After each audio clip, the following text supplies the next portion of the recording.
So I was always asked, what is your definition of political correctness? And I had to come up with one. I said, it's the elevation of sensitivity over truth, which seems like what it still is, except it's worse than ever. It's more like the elevation of moral posturing about sensitivity over truth. It's even worse. Yeah. I was gonna say, I think that's the part about this conversation that is so important to me. Like resource guarding, we joke about it, but this is really an important conversation because we never really get to diagnose what's going on. I don't have privilege. What is privilege? It's let's have the conversation. Privilege isn't about what makes your life better. It's about what's normal. When you see a police officer, it's normal for you to be like, oh, Jim, and walk past. While I'm like, thank God my cell phone battery's at 98% because my family might need evidence. Until my kid's life is like that normal, that's privilege. The movement that is catapulted into the limelight has forgotten about Ferguson and the freedom fighters. Freedom fighters like King D. Seals, Edward Crawford, and Danye Jones have literally given their lives to the struggle, but are rarely spoken about and families are not taken care of. Brother Ali, Joshua Williams, and many other political prisoners from the Ferguson movement are incarcerated or have been and still has received no assistance from Black Lives Matter. What kind of movement are we building where we're saying Black Lives Matter, but the freedom fighters and the families are being left behind? The people who pressed on with that American creed, yes, we can. Yes, together we will make America better. Started already, yeah. We started the podcast and we weren't even recording. Sorry, guys. Not on purpose. We were going to start, and then we started talking about what we could talk about. Yeah. Got lost. Started into what the podcast would have been. Yeah. Hopefully we're gonna reenact what happened. But first, welcome to the next episode of Unintelligent Intellectuals. Brought to you by our sponsor. Grandmother's anal bead. Yes. That's so gross. Just because you added the dust. You can imagine just coming out, just skin flakes. Ooh. So we were starting to talk about Cory Booker. Yeah. So this Jon Stewart sat down with Cory Booker and they was talking about race relations in the. Do you want to get into that part, or do you want to backtrack and go into the? Yeah, I want to talk about the other part first because Cory Booker was like the last bit. Everything else leading up to it was all the before time, and this is like the Jon Stewart white, I guess white privilege. It was some type of whiteness thing. That's on YouTube. I forget what the actual headline of the show is. He had Jon Stewart has a show and he talks about different things and interviews a few people and they start pouring into different subjects, and sometimes before the episode or before the interview with the person in the episode, they'll have a little back and forth with some of the writers, and this one I guess was really big. They were talking about race relations in America, and he had a few, and then now they're on they have videos on YouTube, and he has a few 3 or 4 videos where he's at a round table with a lot of his writers, and they're just going back and forth about different issues. And I can't remember everything, but I picked out some highlights of what they were talking about, and it sounded like was this the white privilege thing? Yeah. But it started with I feel like a lot of those points, it's like you're a second away from making the correct point. Yeah. And then it just completely falls. Yeah, and see, and I watched everything in reverse, so I was kind of disappointed when I saw this, because I started with him interviewing Cory Booker, and I was like, wow, what a mature, refined conversation about race in America. I granted it's and then you backtracked it, and you just recently got more agitated. Yeah, because I was just well, we started from such a good place, even though I know Cory's a politician, so he's saying things he's minding his.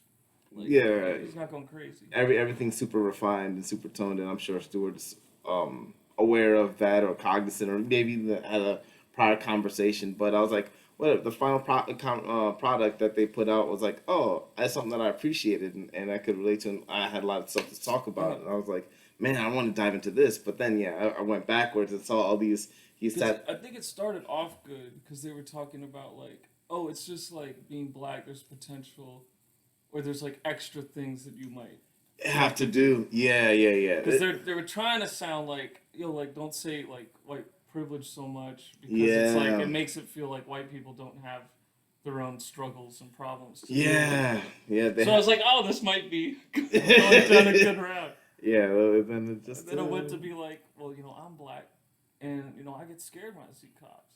Yeah. And then I was like, yeah, but that doesn't mean every black person. It has the same feeling that you do in terms of fears seeing cops. And then I'm looking at this guy, I'm like, why? You look like you have a liberal arts degree and a hipster. Yeah.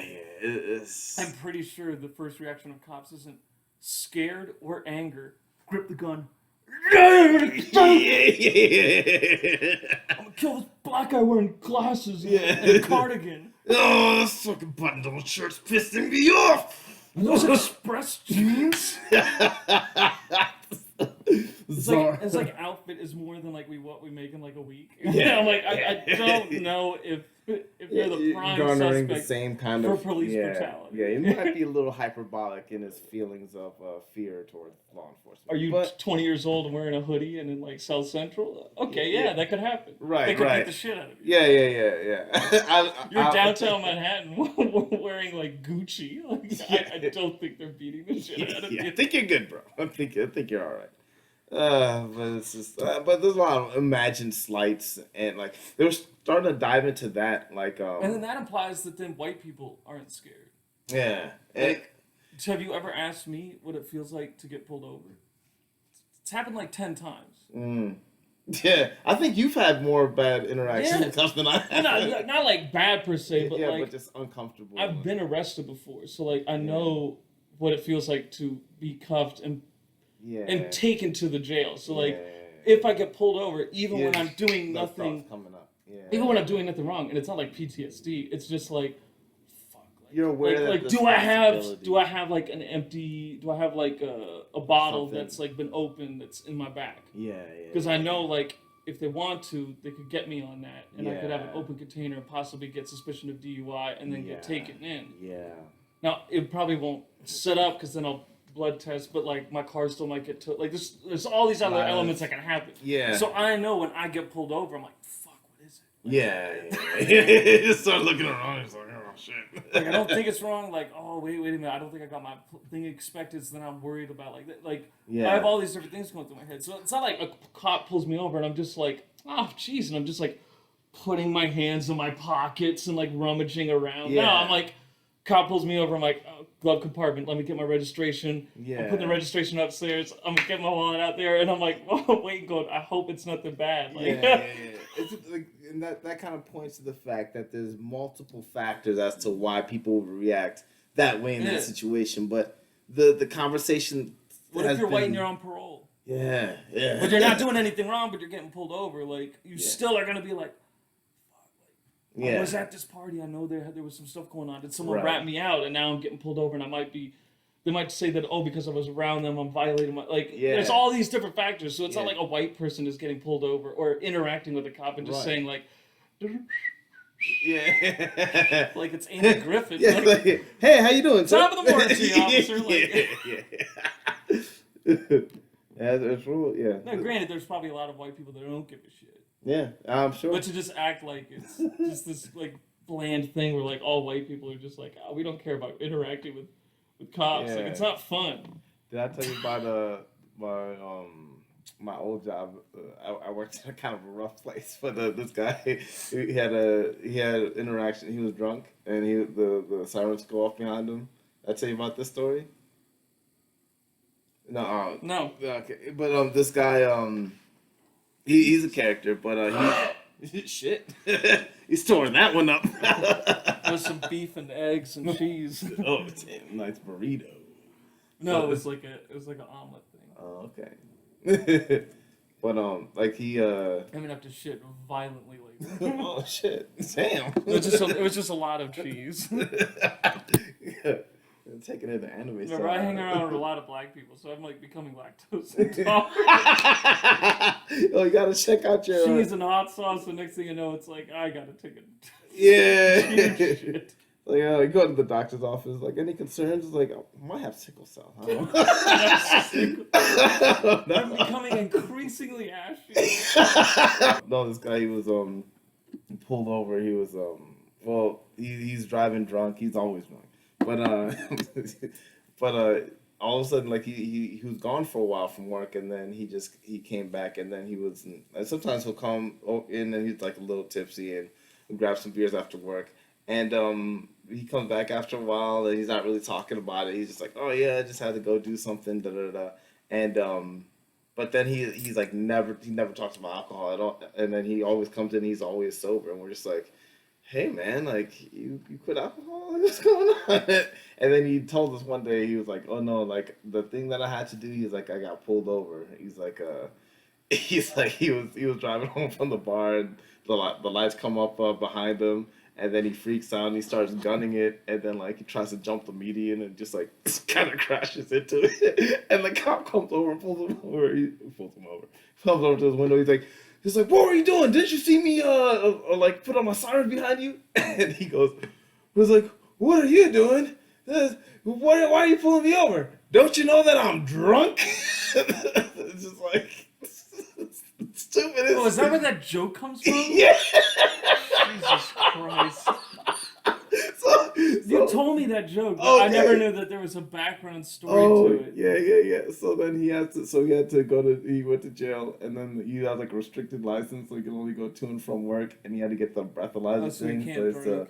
Yeah. So it was just like super inconvenient to drink. And then he still had to go to jail on the weekends. So I was just like, oh, it's like a cheap hotel for you, huh? But yeah, that was an interesting thing. But yeah, all different kind of experiences with cops, all different kind of people. You know, it's not all based on race. I feel like you said some other things. Yeah, but that's the one that like stuck out. Yeah, that I remember, because I remember thinking like, well, people get scared of cops, like. Yeah. No one gets their sirens flipped on behind them and then go, oh well, this is happening. Yeah. They're worried. Yeah, man. But when John Stewart, like I remember the part of the conversation that like kind of around the whole bias and privilege that I was thought was kind of interesting was when they started talking about is this the writers? Yeah, they're all sitting down, they're talking about these issues, and one person's talking about privilege, and they're just saying, oh, you know, like everyone has a certain different degrees of privilege. He's just like, you know, and describing like, oh, riding the not the metro, what is it called, the subway. Women? Yeah, the woman thing. When it's like, oh, that was very like, yeah. I see, that's something that I wouldn't have called it privilege. I would have called it something else. But it's like, but I understand. A stupid word. Yeah, but because the only thing that is privilege is like, oh, my dad owns a company and it's worth $38 billion. Yeah. I'm privileged. Yeah. But to be like a guy and then say, well, this guy has more privilege than this woman because he can walk out. It's like, no, it's just a physical difference, and he's able to defend himself more, or the woman's viewed as a weaker target. Yeah. So it's not a privilege that he's a man. It was real strange, like because it's a biological thing that you're just born with. It's not like a financial benefit, right? But this is what they say two parents are a privilege. Privilege, yeah. So it's like, wait a minute, so you're privileged over other people because your parents were responsible? Yeah, it was an interesting. So your parents liked each other. Insight. Yeah, and had a kid. To stay together. So that's now a privilege. Yeah, That's I don't. So like what does that mean? Because the standard is to just have broken homes. Yeah, which is why I don't like using that word, because then they've used. That's what I mean. Like it's like when I think of privilege, it's over a standard. Yeah, 100%. Yeah, I think it's like I'm privileged because I went to a Catholic school. Yeah. Well, not really Catholic, but like private. I got a private education. Yeah. So I would be more privileged than the average person because most people don't get a private education. Yeah. But at the same time, I didn't grow up in like a mansion. Yeah, 100%. So I might not necessarily have like extreme economic privilege, but I have like educational privilege. Yeah, and I think privilege is a special advantage. And special yeah. advantage. So it's not always economical, but it's but there's like you were saying with the education example, private school, but it's like a special advantage, kind of like alludes to what you're saying, like, okay, this is the standard, and then you have a special advantage, something that distinguishes yourself from what the standard is. Like, what if me and like you have kids, right? And then I get married and I have kids, but I viciously beat the shit out of my kids. Are my kids privileged because they live in a 2-parent household? Yeah, exactly. But are brutally beaten on a daily basis. Right. It's like, oh no, you have the 2-parent privilege. You don't have the beating. But now you have PTSD, so now you're not privileged. Like, It's a weird, That's why. But it gave me insight to like how, and like to give it credence. It's like they were talking about Jon Stewart and the June Stewart, where they were talking in the writer room. Because I'm not sure if anybody's watched this who's listening in, but it went a little viral. Okay. But I think Crowder talked about it. I think Schultz might have dabbled in it. Like some people have mentioned it. Okay. But they were just talking about how you get off at this stop and you just walk to work, and someone says, oh, they got off at a stop that's like 4 blocks away. Another person because was they're asking not walking underneath an underpass or some shit. Like a that. construction worker site, site, and they don't want to be harassed by the construction workers. Like, oh, okay, but that's not like, it gave me insight into like how people think about that word privilege. Yeah, that's why it's like it was kind of difficult for me to wrap my head around. Like American Indonesians complaining about there not being enough Indonesians in like Hollywood. Yeah, it's because you're like there's like 10 of you. Yeah. It's like, that's why it's not it's not a privilege to not be Indonesian. Right. That's why go back to Indonesia, and then you're gonna be the standard, and then that'll fit whatever narrative you want. Yeah, 100%. That's why it's like it was hard for me to digest what they were saying. It's like, because they were speaking as if like, oh, male privilege. Like, it's a privilege for you to be a male, or at least look like a male, as opposed to... It's really the term privilege that is bothering. Yeah. It's not... It's just how they go about talking about it. Like, if they just focused on, like, the differences that women have to deal with and men, and we should really be kind of talking about that. So in case anybody tries to, like, shun women from talking about, like, their bad experiences, we need to understand that it's a different dynamic. Yeah. Instead, it's just like, well, there's these privileges, and it's like, well, what does that mean? I think they cleverly wrapped it up like that, so then that way, whenever someone criticizes it, it's like, oh, you don't think that women and men get treated differently when they cross construction sites? Like, that's not what I'm saying. Well, also, sexual harassment, nobody cares when a woman does it. It's just a different thing. It's just a different thing. It's just there's differences based on a bunch of different factors. This is one of the factors. Should we call it privilege? I remember maybe not. Bill Burr has a joke. It's like, there is nothing more worse than a 40-year-old unhappily married woman drunk at a comedy show, just going straight for your dick. Oh my god! And they say, like, it happens all the time, where they're like, like, oh, let's take a picture, and they're like, haha, like, because they're drunk, and it's like their first time out, and they've got kids, and they don't really do anything with their husband anymore. Balls to the wall. They're like, grabbing his crotch. Oh, I thought because they don't view him as a person, because he's this celebrity, so they get to just do whatever they want. Oh, I was taking it a different way, because I remember one time he was talking about how he went on stage and somebody like had performed before him, and then they walked off stage, walked past him, and flicked his dick. So I'm like, he's talking about. Well, that is one where the woman flicked his dick is some type of power move. Yeah. But yeah, like the way that they frame privilege is just kind of it's simplifying a complicated thing.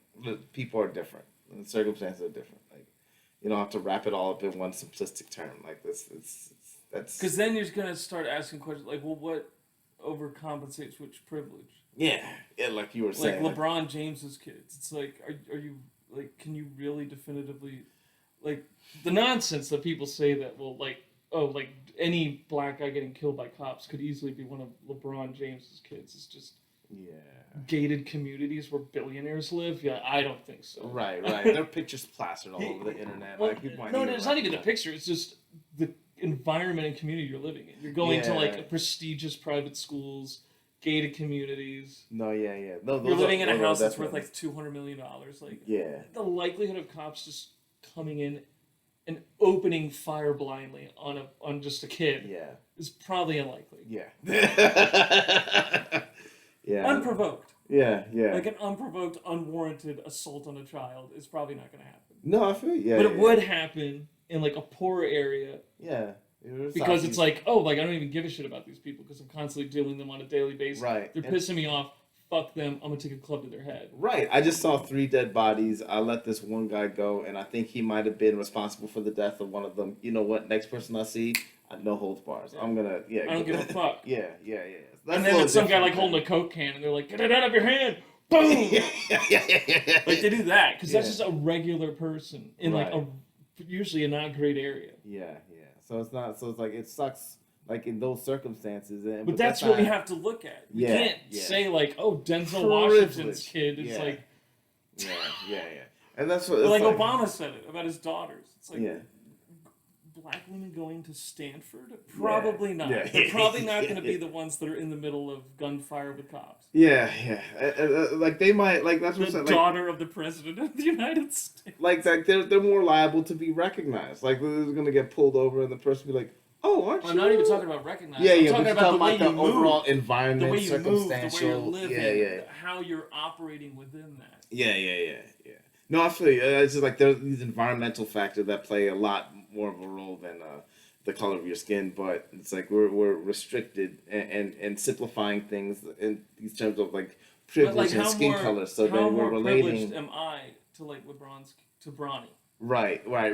That's the problem. Who lives in a house that's probably worth in the hundreds of millions of dollars. Right. We're that's. Or I don't want to say that, but it's millions.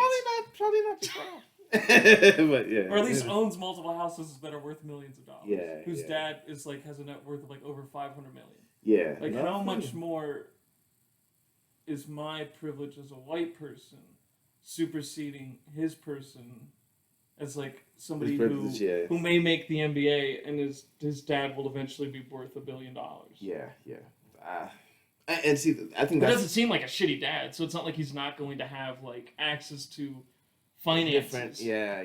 That's the issue when it comes to simplifying these terms like this. When they're simplifying privilege. Because I want someone to explain that to me. It's like because they won't. Well, the way that they'll do it is of course there's race and then there's economics. It's like, oh yeah, no, but you have white privilege. He never has to worry about money. 400 years, buddy. 400 years, okay? So your privilege is higher than his, and it's like that's the way that they simplify all these different things that work into it, and it's just lazy analysis. It's just like.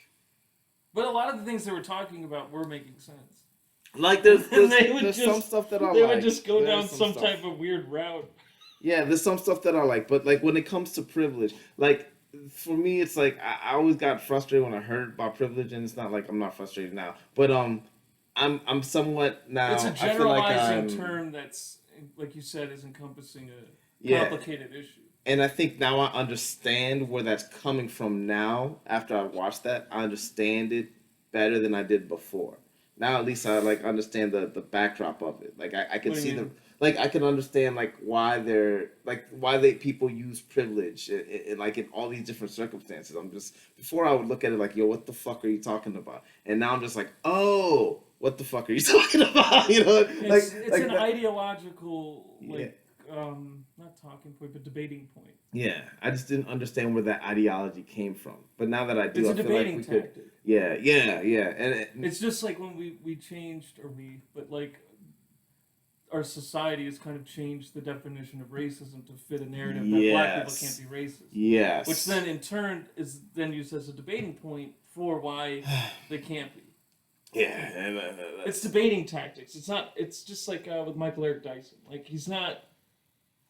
I've rarely ever seen him have a conversation with somebody where he's legitimately actually trying to open their eyes to a different way of thought. Yeah. It's just he's just using debating tactics to make sure that when he's done with whatever it is that he's doing, he gets praised on Twitter or whatever, or people buy his book. It's not about actually winning the argument. Yeah, 100%.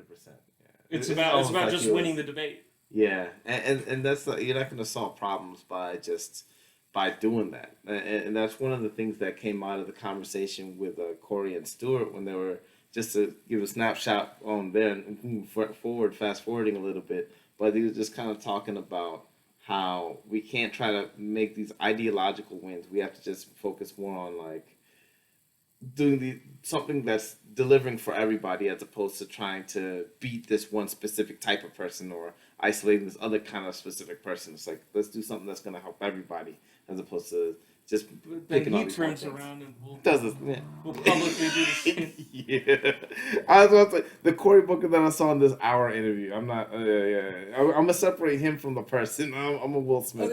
Okay, a lot of the times when Cory Booker does like actual like conversational things, he usually sounds normal. Yeah, it's when he's on a podium. Yeah. Or behind a lector or whatever the fuck you want to call it. That's when he turns on this like, this fucking weird thing. Yeah, it's like it's like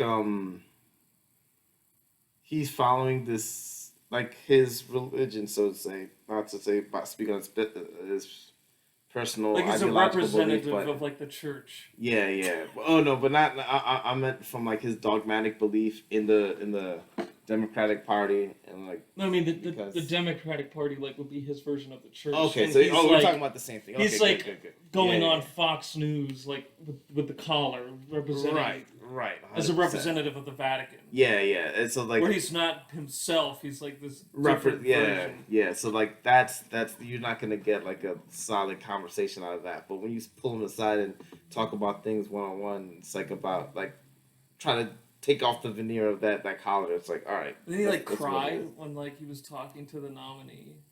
Oh, I don't know. I didn't see. I didn't watch that because I know that was all posture. So it's like I'm. Well, Biden even said before going into it, he said, "I'm picking a black woman." Yeah. Which is like, I'm not. He didn't say like, "Oh, I'm picking Jackson." It seems like a very good candidate. Yeah. No, he said, "I'm going to pick a black woman." Yeah. That's the thing. That's virtue signaling. Instead of being like, oh, well, there's this person who's been nominated 3 times. She has more experience than like a third of the justices that are on the court. You know what? Yeah, this is the person that you should all know by this point. Well, the funny thing is the Republicans nominated a black woman. Yeah. So it's just like... But nobody was... He wasn't crying when they nominated her. Yeah, that's what I'm saying. That's why, like, I hate this whole, like, this posturing off of, like... And then some news site says... the first African American has been elected to the court, and everybody was like, "What about Clarence Thomas?" Like, oh no! The first African American woman. Yeah. It's just like that's what I'm saying. Like all this moral posture. And it's been like 50 years since he's been elected. Like it's not like this happened like 5 years ago. This happened in the 80s. Yeah. Right? Holy shit! It was like the late 80s. Oh my god. He barely had gray hair when he was like doing the nomination. I was like, haha, 50 years ago, but like, no, we're in 2022. It's been like 50 years. It's fucking close. He's been a justice for like 5 decades. Damn. And they're like, it's finally time to see justice served. I think maybe it's 3 decades. More than 3 decades. Or was it in the 90s? No. I mean, at least like the 80s is like 3 decades back would be 92. So it's like, all right. So, like, at least, like, more than 3 decades. No? Yeah. Oh, you're right. It would be 4 decades. Yeah. But a long time. I think it's like 4 decades. It's been long. It's been... over 30 years. A person and a half. A person and a small child ago. It's been a good minute. But yeah, it's just... I don't like the moral posturing. I don't like that veneer. But that's what all politics are now. I know, but it's just unfortunate. Like, if they act like this on TV and like, oh, look at these buffoons on TV. The only difference is with you is that the Republicans, it's like posturing about like God and guns, whereas like the other side, everything that they posture pisses you off. Yeah, I mean, I hate posturing about God also, but it's like at least it's. But no, see, they're only picking 1 or 2 points that they're posturing. They'll you have to have free speech, guns, and the belief in a higher power. Yeah, they're dipping their toe into the religion. They're not going deep enough to piss me off. But there've been a few. It's surface level. But exactly. That's the exactly. problem, is that the Republicans do surface level bullshit. Yeah, at least when it comes to that, Like God and stuff like that. It's like, well, my belief in God in this country. Whereas like the other side, it's like you're talking about more complicated social issues. Right, which is like directing the culture of people. So like I have So an old white person who's worth $8 million talks about how we need to stop the suffering of the black community, and then proceeds to do nothing about that for 40 years. It's like, well, you're a cunt. Yeah, 100%. You're far more worse than the person who's just bullshitting about God on like a day-by-day basis. Yeah. So it's... Oh, but my belief in the church has helped me get through this. It's like, oh, I could just blow you off. But when you're like latching yourself onto like entire communities. Yeah, because when I look at when I look 10 years ago, you were against gay marriage, but now all of a sudden you're like, right, trans kids matter. You didn't even want gays to be married. Yeah. Now all of a sudden, like you're equipped to deal with the alphabet. You're tattooing the flag on your chest. I think I'm violently against non-constructive efforts or ideas or conversations, debate, posturing. Like I just don't give a shit. Like someone talking about God doesn't lead to any actual thing. Yeah, it's just like the people who I think that are... You're just bullshitting about your personal beliefs to make it to cater to a base. Yeah. And that's what I see in the political realm. When people talk about which God. we're used to. Yeah, and see, like we're not used to this new thing. Yeah. And when I think the problem that happens within the church when it comes to theism, and this is something that's probably beyond the scope of this pod, but it's like that's not being led by the politicians. That it's being led by other forces, and you have to attack that. Don't attack the people on the wayside who are benefiting off of this and using it as little points and dipping their toe in. I mean, they you probably could go don't against even the abortion angle. Yeah. So that angle, that aspect makes sense, and that's like with but there's churches all over that are just like doing that in a constructive way when they're just like, okay, well, I was more so going back to like changing policy. Yeah. Like, most people who talk about God, it's just like, oh, like I went to church this Easter with my family, and thank God we're able to do this in America still, or something like that. It's like a bullshit posturing, but it's such a surface level thing that isn't affecting anything. The culture of society, or us as a community. But when like Biden gives a speech like months ago, remember the thing about like the trans, if a kid thinks he's a girl, that's a good thing, or whatever the fuck he was saying. Like, it's clear he has no fucking idea what gender spectrums are. Right, and that has but he's giving a speech talking about it. And that's having like an effect on like how people think and do these things on a societal basis. And like people know what God is. Yeah. And we know what religious institutions are. So we're so used to it that it's not swaying somebody that isn't already right. Like thinking religious in a specific kind of way. Right. 100%. Because most people have some type of religion that they're aware of or around or know people who are, so they're like, oh, I get it, and it's whatever. Yeah, I don't know, and granted, I don't know everybody, but I don't know anybody who gets their religious ideology or beliefs from politicians. Well, no, they could be swayed politically. Yeah, I could see the sway, but it's like, but I'm saying like people who are, I don't see people getting their cultural cues about religion from politicians. I could see people getting their... No, it's already there from the pastors and the Bible. And There's other way if you agree or disagree with that kind of ideology. It's like the politicians isn't the place to have that conversation. It's like the don't say gay thing. Yeah. Whereas now that's a whole complete fucking mess because no one reads. Yeah. But when it comes to race and transgender and all these things, like politicians are talking about these things, and it's curtailing like the way that we have conversations on a national level. And so like that's why I'm not picking on Democrats because fucking Democrats. It's just that I'm noticing they're just more egregious with the ideological battles and the things that actually fucking matter. Well, they have more complicated simplified stances. Yeah. Whereas conservatives or Republicans, like I said, it's God, guns, country. Right. 100%. That's what it is. I mean, maybe you can go into like lowering taxes and like abortion, but like at the end of the day, it's God, guns, country. Like that's it.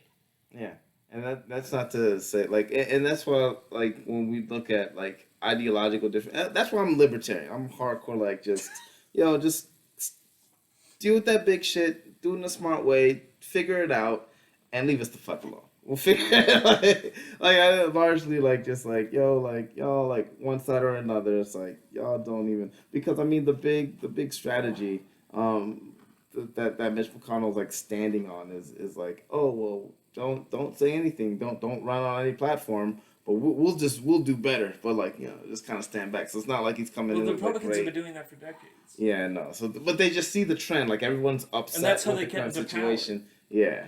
So it's just because like, the Democrats do a bunch of fucking stupid shit. Exactly, but that's why I'm not looking at Republicans as like the saviors of like the of American politics. I'm just like, all right.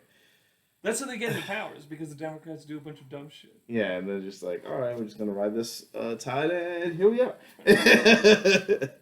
But it's just I'm not a fan for either party. I'm not a fan. I'm a big fan of what Chris Rock said.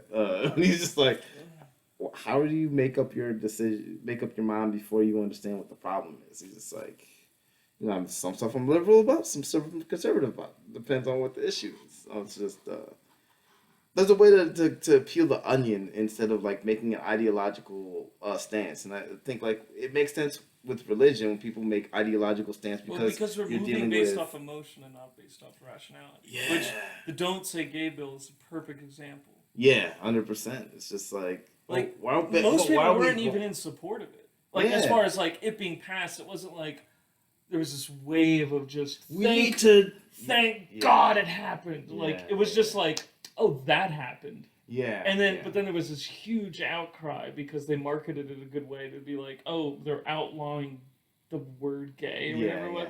And then it was like Florida strikes again. and then everybody just like ran with it. And it was like politicians and celebrities, SNL, and it was just like, wow, everybody has completely missed the mark. Yeah. And now, like, no one gives a shit. Like, no one's talking about it.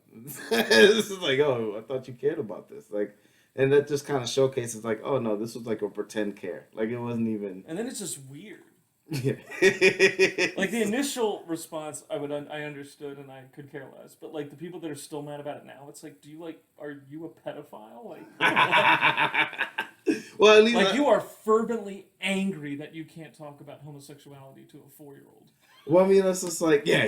That's like, wow, this is very strange line in the sand that this is the one political issue that you're like really adamant about. We can't talk about gender identities to 6-year-old. This country is falling apart. Yeah. Like, well, can you just teach them the alphabet? Yeah. The problem in our education system isn't LGBT.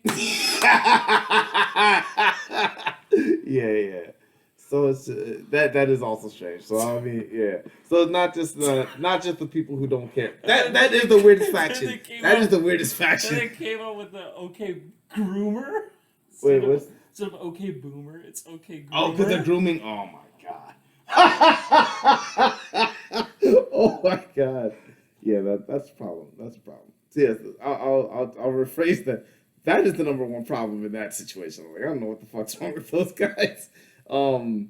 If you don't read it and like, oh, you have an initial response, that's one thing, but there's going to be bad interpretations of it, and there's going to be lawsuits, and then there'll be like amendments, and then it'll flush itself out. It's already flushed itself out, but I mean, like the people who've read it are like, oh, okay. Like it's not that. I don't think that people are getting outraged if they've read it. They're just like, oh, I understand what this is. Okay. I think it's just to avoid the school or individual schools, districts, and teachers to take liberties on what they want to teach their students. Yeah, it was just. It was an overall bill that just wants to remove the possibility because of the stuff that's going on. That there's a concerted effort of. That's what I'm saying. Like it's that to want remove that stuff introduced to their children at a young age. Yeah, impressionable age. So That's all it was. Or and some people like I get people who also argue that this is just a wedge issue and he's saying it on purpose to try to rile up people. It's like okay, I could see that as well. Or what? Like people who say that he the only reason why he's bringing it up is not because parents actually care about their children getting groomed into different ideologies at an impressionable age. It was just a political talking point. I'm just like, all right. Well, it can be both. Yeah, and that's why I'm just like that's a possibility. And if you're outraged about that, I get it. I mean, if you want to be the political party that latches yourself on to teaching 5-year-olds about how to be gender non-binary and how and the differences between heterosexuality and homosexuality when they're literally just supposed to be learning the alphabet. Right. And a simple sentence like I played outside. Yeah. And see, and that's why like I would have. So you're like, of course, the Republicans are going to use that against you. They'd be like, look what they're trying to teach your kids. Yeah. So it's like that's why I think a good defense against it wouldn't be like, oh, don't say gay. But if you identify like, okay, well, this is just a wedge issue, then you could come out like, okay, we're not the party that we're not trying to propose this. They're lazy. I know, but I'm just like, they're so fucking lazy. If they're just like, oh well, like we're not trying to be the party that does this. Like I understand the people that do this. I understand the people who are for not trying to indoctrinate their kids into this kind of ideology early. But it's my firm belief that as you get older, they need to expose at some point. Cool, I get that would have been a cool measured response, and that probably would have rallied more sustainable. Hardcore constructive support. The people that are getting angry about that bill are the same people that like want to put the Ukrainian flag on their profile. Yeah. They don't have a brain. They're not intelligent. They're not like reading into things. They're just reacting to things that they see. Yeah. They're the person that says, or potentially the person that says like, oh, Donald Trump's a racist for calling it the Chinese virus. Somebody said that to me once, and I was like, it's from China. Yeah. And I was like, it's stupid. It's even ignorant. But is it racist to refer to it from the country of origin? Yeah, I think it's... the Chinese virus is a stupid thing to say, but it's not like... Yeah, but it's still accurate. Like, it's not like, I understand, like, if people... Well, I gave them the, like, thing. It'd probably be racist if he's called it, like, that Asian virus or, like, the Korean virus. Right. But it came out of China. Yeah. Like it could be called the Chinese virus. And that's what I'm saying. Like, if people are like, oh, wow, he's calling it the Chinese virus. Like, and someone's like, there's an actual name to this. There's a way that we go about this. But now he's trying to label this country in this negative light. And that would be bad for diplomatic relations. If they came out like that, it's like, oh, wow, because it's just easier to say that it's racist because it doesn't. I know, but it's a fucking country. It's not a race. That's what I'm just like. We also don't like China. So yeah, no. It would make sense for him to make China look bad because then he's trying to paint China as the culprit. And that's a cool conversation. And then they kind of are the culprit, but then at the same time we kind of funded it. Yeah. Gain of function research. What about Fauci office and internal emails? You know what? Oh my God, that Ukrainian war. Yeah. Oh man. But we were about to skewer that. I can't say that. We were about to skewer that man alive. Yeah, man. And then the Ukraine thing happened, and we all just kind of forgot about Fauci. Yeah. Now that goblin can go hoard his gold in that. Came out the cave one more time. Was like, you know what I think? Or just like, you mother. Oh shit, what's going on over there? It's like. Why don't you tell us? Why don't you tell us how to fix AIDS again? Yeah, thanks for Fauci. Fucking ass. If it wasn't for you. I bet he's a racist. I didn't see it. Wait a minute, the blacks and gays are dying. Let's give them medication that destroys their immune system. Yeah. Oh man, I don't fucking. That was too much shit. We just kind of flash bombed through everything real quick. But oh man, no, but yeah, politics, man, it's fun. It's fun stuff. But yeah, oversimplification is just is a bad juju. So Jon Stewart. Oh, we're rolling. Like he I'm trying to look up. Yeah, but like it was at least it was revealing. So like now I understand where the privilege conversation comes from, and it's like I start peeling that onion without like just like getting angry and pointing and yelling. It's just like okay, I want to address what the issue is. It's like okay, like is this if this is a special privilege? It's like what is the standard and how should we have these conversations as opposed to how you're having the conversation now? So like I think so. I mean, I like that they that's one good thing that I think I got out of it, even though like I look at it as a negative thing. Like that's the I'm trying to look. I learned something from out of that. So, but they did say some good things. But and I'll say that first before I start saying mean poopy things. But let's see. Yeah, they talked about. I think the best thing that I saw was they were talking about. Somebody had made the point about affirmative action was an attempt at equality, and then once we get to a point of equity, that or we know that we've achieved a point of equity once we can do away with laws like affirmative action. And I was like, oh wow, that was profound. Like I kind of like that standpoint, but. I wish the conversation went a little bit further into what they were saying. It went into a different direction, but I want that conversation to continue further to a point of, okay, what is equity? And it's like, and then we could talk about equity versus entitlement. And it's like, that would be like a nice conversation to have. And like diving into like, what is everybody entitled to in this country economically or as a base or kind of, in a way, not to just sustain a certain lifestyle, but in a way to encourage people at this level to achieve a greater level of success, and if they don't want to do anything economically to help themselves or to help pursue these things, or if they can't because they're disabled or all whatever things that inhibit them from being able to participate into the workforce, it's like okay, there's a place for them, and but not, and as a way to sustain them while at the same time encouraging people who are capable of joining the workforce and being productive members of society in order to do that. Like that's a conversation that needs to be had, and that's a conversation that I guess they start pointing at in the whole thing, and it kind of paints the picture like they kept going back to this conversation about economics when we were talking about race, and so it's like which is kind of the way that I look at it, and probably the way that I think you look at it too, where it's like, well, instead of talking about the racial disparities, let's just focus on the economic disparities or the economic opportunities and economic encouragement. And then that way, it'll be if we do that, we could create a better system than we have right now.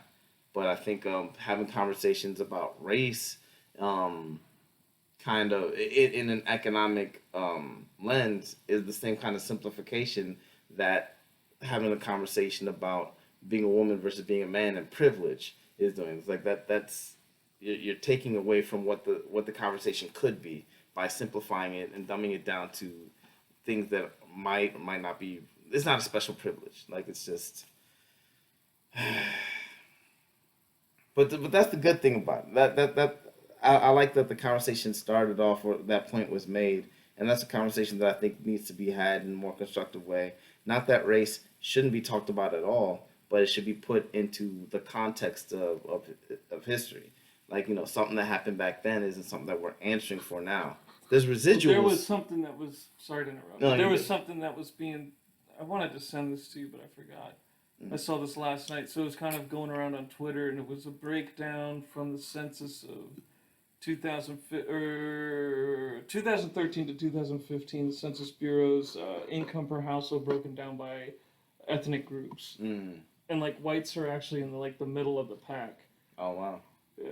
So above them are Pakistani, Chinese, Malaysian, Japanese. Oh, they really broke it down. Sri Lankan, Taiwanese, Filipino, and Indian. Yeah.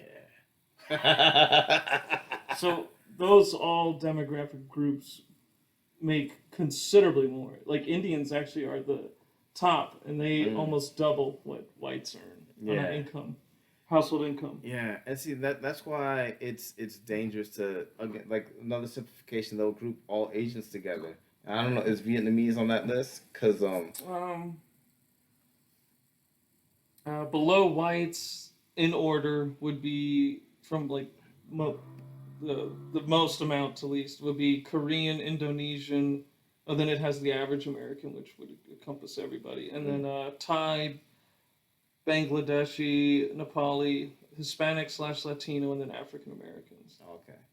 So it didn't have Vietnamese specifically, but I mean, but they have Nepalese, but like from the poor Asian communities or Asian American communities, it's like they don't have the same amount of resources or the same kind of foundation that some of the more affluent Asian American communities have. But we've grouped them all together, so it's like that's one of the big disservices of looking at things in those simplified measures. Like I like that because they're breaking down like, oh, by country. Yeah. But like if we look at just group all Asian Americans together, it's like, well, you have Nepalese all the way up to Indian. So it's like you have Vietnamese all the way up to Chinese. It's like, yeah, so you have people who have communities that have been here for generations, who built infrastructures and have parts of cities named after them because they couldn't participate economically anywhere else. So they created their own communities versus people who are here or offspring of people who are here because of war.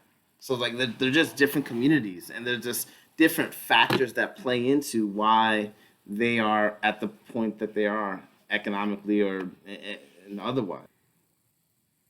But yeah, I think there's constructive conversations to be had, and there's not constructive conversations to be had.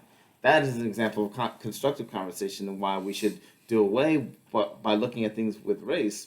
Because I mean, one thing is like that you're grouping a low performing people from a low performing group with the people from a high performing group, and you're like, oh, the average is high, so like we should judge them on these metrics. And but you're also doing is that you're especially in the African American community, where it's like the residuals of the racist policies that existed back in the day has had a direct effect as to why the communities are economically impoverished. But that's not but you can't fix that problem in order to move forward. Like you have to deal with the problem that's right here, right now. And if you just look at things under like, oh, racial disparities, as opposed to looking at things as economically advantaged versus disadvantaged, economically privileged versus not, then it's like, okay, we can have a more constructive conversation how to get people in this bracket to a higher bracket if they have the potential, and then and we could talk about racism as a way to measure and talk about like how this is what it was in the past and this is why they are where they are. But it's like this is a way to having a policy that focuses on these economic opportunities is a way to be more I'd argue would be more constructive for the community as opposed to talking about race, because then it eliminates the conversation of a possibility that some people would make about creating a crutch. Or expecting a savior to come in and swoop in and save the day. So like Black Lives Matter, that like now it's getting I think it's getting some national attention. Are you talking about with all the purchases, like funneling their money? Yeah. To buy houses. The what, New York Magazine, they had a report like, oh, you know, the guys they bought like a $6 million mansion over here. They call it the campus, and then he was able to find internal emails that went back and forth. That I was trying to talk about like how to crush the story, and we could explain it away this way and that way, and so now I think it's starting to get national attention, and they're calling the guy Sean a racist, and he's like, but I'm black. And the white guy? No, the black the He's black white. guy. I thought he was black. Sean King? No. The guy in the New York. I think Campbell. Sean Campbell. Oh, is that to do with the blue vest? I'll do it quickly. Yeah, Damn, you're doing a bang up job right now. Yeah, I have to do like an internship with Jamie one day or something like that. Some guy who wrote an article with no picture of who he is. Yeah. Apparently he's African American, but he's a racist. So, what was the title? As author in New York Magazine. Black Lives Matter secretly bought a $6 million house. Allies and critics alike have questioned where the organization's money has gone. But Oh wait, is he being called a racist because he's critiquing it? Yeah. Okay, sorry. I thought he was part of it. Oh no. That's why I was asking for My a picture. fault. Oh okay. No. So I was like, well, why doesn't He's just he have a okay. picture? He's okay. So Yeah. he's actually trying to investigate on it. Yeah. Okay, and then he's okay. And the reason That makes me feel better. Okay. Now you understand where I was confused. My fault. Okay. Yeah. I thought this was somebody who was part of Black BLM Lives who's Matter, being yeah. now accused of being a racist. And he's like, oh, I'm black. So that's why I was like, how is there not a picture of this Oh person? no, he didn't say I'm black, but it's just like they try to call him a racist, but then someone was like, and Sean Campbell, African American, was accused of being racist for publishing this article. I was like, oh shit. But and the thing is, and I don't know if it's getting a national coverage. I'm just hoping. I'm just keeping a close eye to it. So it seems to It was be the New Yorker? stirring up. New York Magazine, I think it's called. But It's all right. but We can be unintelligent. yeah, we can be unintelligent sometimes. No, Does but that say the intelligentsia? so that's just a fucking coincidence, bro. Holy shit, yeah.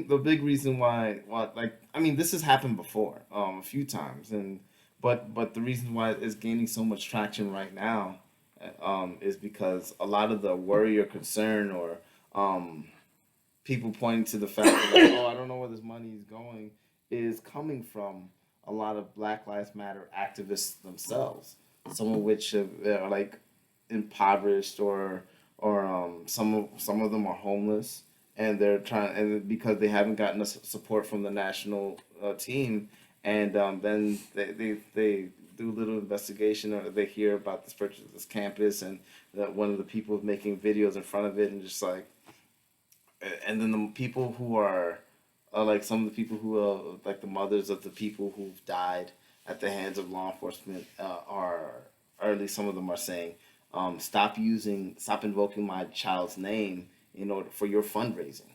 If you're just gonna go out here and buy houses, and it's just like, and I've said this before, like I fucking hate that organization. It's just, and not like everybody in the organization, because I know there's a lot of people who are in it or who give money to it because they want to see something change and they want things to move in a productive level, in a good direction. But it's not, you can't oversimplify something and then throw money at the people who you think are gonna solve the problem for you. Each individual person has to fight for the things that they care about, and if you don't, then you don't care as much as you think you do, or you're not, because you're not gonna make the impact that you want. Your dollars won't. So it's just, yeah, that's a one thing that kind of points to why I hate the oversimplification of these big things. It's like you call, and moving away from that article, but like looking at like, oh yeah, racial relations, like we have to just help black people because a lot of black people are impoverished. It's like, yeah, but how do you go about doing that? It's like if you have a policy that discriminates based off of race and specifically alleviates black people, then it's not federally plausible, because there's laws against that, because that's racist. That you can't judge or make those kind of things unless like it's a private donor type of thing. But that's not what people are proposing. People are proposing like, oh, what's the best policy that us as a country can do to alleviate race, like these racial disparities? It's like just focus on economics in general, or economic mobility, and look at the entitlement programs not in a way to like take away money from them, because the money has a profound positive impact, but talk about how to structure it in a way that would encourage economic mobility as opposed to economic stagnation. And so the only reason why I don't like the whole the black privilege and the economic disparity, or like rally against the economic disparity between races, is because it's just it gives people a crutch to rely on organizations and people that are just going to take advantage of how you feel, as opposed to you making the difference that you think you want to. So yeah. That's my PG version of reaction to that. I could tell you were holding some shit in. Oh yeah. That's been refined. That's been refined. But what was I gonna talk about? Yeah. So that was the good. Why did you spell his name wrong? Oh, no, that's how Jon. It's not JOH. No. Or do I? Is that how he's? Oh yeah, because he has a W. Yeah, my fault. That's how I know Stewart. But yeah. So that's the positive stuff that You also conversation that came forgot up. the H. No. He doesn't have an H in his He name. doesn't? No. Oh, I thought he did. Yeah, I always thought that was strange. That's why I paid attention to it. But not his last name. Yeah, no, I was like, yeah. What's that? I don't remember him saying that. No, he didn't say it, but in the writer room, like that's the stuff that came out. They said the country isn't for black. They people. looked what they were saying. Yeah. Yeah, I was troublesome. It was like, oh, okay. Like, I mean, I've heard oh, black people built this country. It's like, okay, like slave hands and I hate da. that shit. No, but like at least that one I understand, and I'm just like, and actually like, Because it's like so white people didn't do anything. right. It kind of undermines this entire other This country population was of people built on that, the back of black people. yeah, It's like, yeah. Also, like every other group of person in this country. Yeah. We all. You might not have been given the credit you deserved. Right, and seeing that. But that to would've act been- like white people we just fumbled our way into success. Yeah. I feel Thank you. God we had a black guy. Yeah, no, I hear you. Not to but- mention we were teaching them how to do those tasks. And that's why, like how you said it, is the way that it should be had, like a measure, like an educational, like an intelligent. Like I had no response. idea. Like there's interviews where like slaves that were under, what's his fucking face, Jefferson Davis, who was the president of the Confederacy. Yeah. So a big name guy. He had 4 plantations. Oh yeah. And then a guy who was on it was like, yeah, my dad was actually like an engineer. He was like I don't know what the fuck, like it was something engineer because it was a specialty. Yeah. And Davis had built a university, like a building where he would teach the slaves to then learn the skills so that he didn't have to hire other people to do it. So he would like teach people to be like biochemical or you're going to be the engineer that's going to help build bridges and stuff like that. So he would there's like slaves who like, oh yeah, I know like the map out plans of this whole like plantation. Yeah. I know the inner workings of it. Oh, we're going to build a bridge over here and this is how we're going to do it. Yeah. And see, that's why I like the that was kind of like. But it's not like another slave taught that guy how to do it. Right, but the legacy of that is kind of we'll do what the attempt. But yeah, 100%. Like it's not just. I mean, from the founding fathers. I mean, even before when we were still the 13 colonies, there were people who were against slavery. They were against treating other human beings like this. But the way that history's taught, you would think that it was. We were all just happily like. Yeah. Like, oh yeah, slavery is a good thing. Like, oh, thank God for slavery. And then all of a sudden, when Abraham Lincoln was elected president, then everybody grew a conscience, and then they built an underground railroad. It's like these are institutions that have existed for hundreds of years. Like it's just. It's not like people weren't trying to like help escape slaves. Yeah. Before the 1800s. Yeah, 100%. And that's why like the over. Shit, man, we can't even talk about a fucking bill. Hundreds of years of history is just like beyond like people's scope of being able to dive into the nuances of like their Confederacy. Because like, what does that statement mean when people say like, oh, like black people built America? It's like, did they? I think they're trying to like. No, I know what they're trying to do. Yeah, Like, it's also like inflating the ego of what you did. Yeah, as opposed to doing it. You know what you didn't do? Build the fucking like a locomotive. Yeah. You didn't do the trains like like people like laid the tracks. Yeah. Maybe some black people did. Maybe some black people did. But like it was like a communal thing where it's like, oh well, we're gonna build tracks and well, where can these tracks go? They can't go around this mountain. And it's not like there was just a bunch of like slaves in a room trying to figure it out for the white people. Right. And the white people are just going like, I wonder when those goddamn blacks will figure it out. Like, I've got time that's being wasted. Like, they were all like, if they were involved, they were all doing it together. Right. So, I mean, 100%. It's more so nuanced. What about the Chinese? Yeah. It's much more nuanced than just... The Chinese did a lot of things. Nobody really gives them credit. Yeah. So would we say that this country was built on the backs of Chinamen? Thanks, Oriental. But yeah. To say one group is just dumb to me. It's it should be like you said, like a more intelligent way to have the conversation is like, well, this country was built on the backs of everyone who's come before, and unfortunately, some groups don't have the credit that they deserve. Black people have had a profound impact on the building of America. Boom. That's a measured, accurate, intelligent way to have. But then you'd have to also start measuring out. Okay, well, what effects was that? Yeah. And that I think that would be a cool way to talk about it. Did you make a handful of white people a lot of profit? Yeah. No, I mean, like, is that enough to then in turn?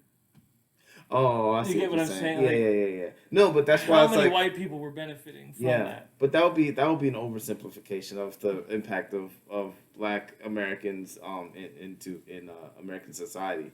But it's like, but that is kind of. But you leave yourself open up to those critiques because when you talk about things in that kind of simplified way, 100%, and that's the issue with simplifying everything and just holding on to that dogmatic belief. The Italian and Irish immigrants that didn't have anything. See, people who some people would hear what you're saying, they're like, "Oh, shut up, you're racist." It's like, no, like just listen to these group of people came over and they just dug graves.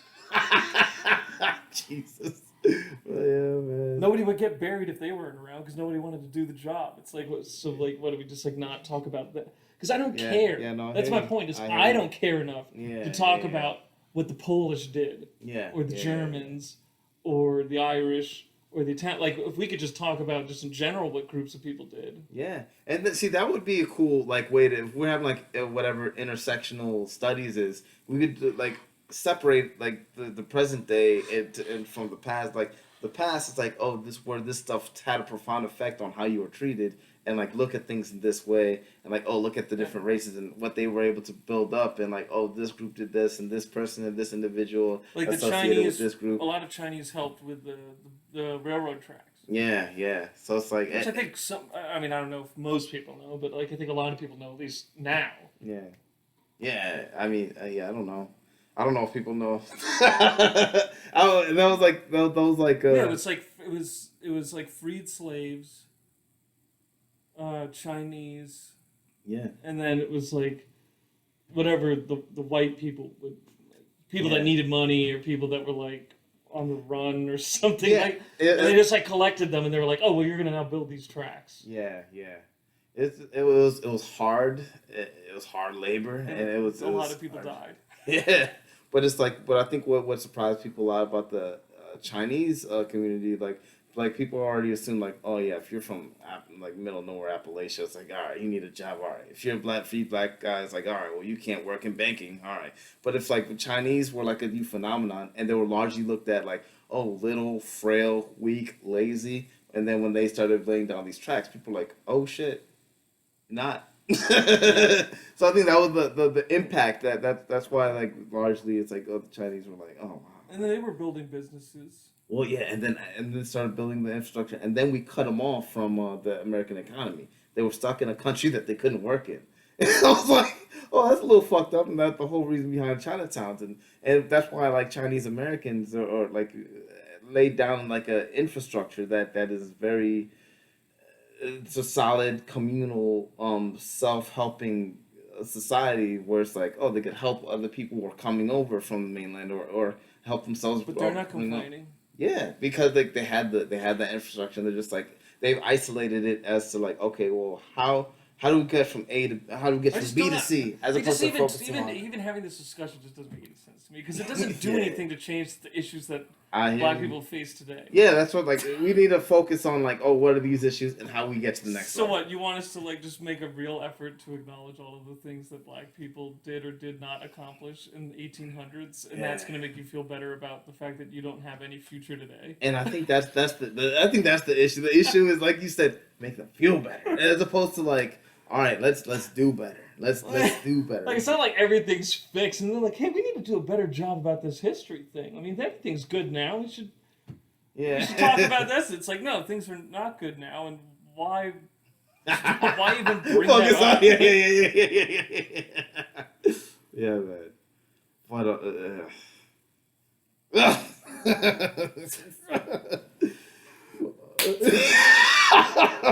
keep my wife's name. Yeah, man. Yeah. But at least that's like the most tame. That's the most tame of things like it's simplified. It's disgusting. You're ignoring like entire swaths of people. You say this country was built on it's the backs of black people. Yeah. But then and then the next step up was I don't even know. I had this all mapped up in my head, but now we're talking about like talking points. Yeah. The talking points, like people have said, this country is like against black people, or like it's hard for black people to succeed in this country, or something to that effect. But then like the point that they brought up, like I mean, we kind of railed against the whole like America being built on the backs of black people, where it's like it could be done in a better way, and then we could talk about the significance and instead of setting it up in a way to like draw a line in the sand for the race war. It could just be, like it could be like a nice measured way to understand the impact that certain communities that are looked at as less than of what black people did accomplish isn't really recognized and given the credit that it deserves. Right. And then it'd be like, oh shit! Makes like what? sense. Like what? Like what? Let's look into it. Oh, I'm curious. Oh shit! This is why. Cool. Sense of pride swell up from there. Like you don't have to have this knee jerk. Like, make me feel good now. Make me feel good. Halle Berry and what is it? Monster Ball. Oh my god! Make me feel good. But like the point that then in the Jon Stewart the little roundtable discussion that they were having, they said this country isn't for black people, which is like the big guy with the glasses. I think so. Yeah, he was the most fun. Yeah. He was definitely the most fun. Yeah. So it's like, oh wow, so like forget like the other stuff before was already like problematic enough, but like gay? I don't know. I know the skinny light skinned guy. He gives me some gay vibes, but I'm more just curious on like. Yeah, I don't know. Just on the privilege metric. Like how much should we? Yeah. I don't know. I'm not sure. I remember him saying that. Yeah, but and I was like, it's like, but again, like, but it's such an individual point of view. Yeah, and again, like, there's people from before America was America, who were fighting for the rights of black people. Well, what about the black guy that owned slaves? Yeah, or the black people that owned slaves? Yeah, that had their own plantations and had multiple slaves. It's just, do you think he thought that he wasn't, this country wasn't built for him? Yeah. As he owns other black people. Oh, man. This place is pretty alright. Yeah. Make me another meal. Yeah, my niggas. Oh, my. I'm gonna put you out in the field.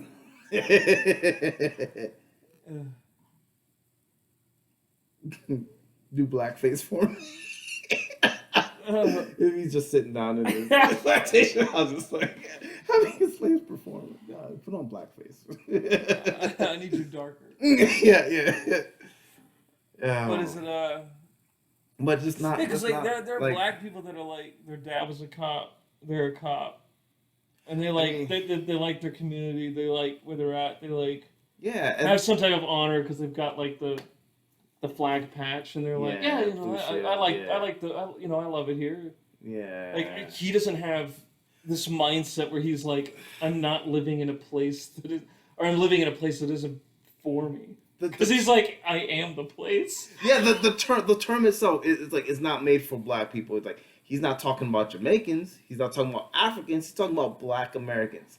Black Americans are a thing because Black Americans that came before carved out parts of society for them to exist. Where Black Americans don't even associate themselves with other. I mean, some Black Americans don't associate themselves with any other culture because they understand themselves to be their own culture.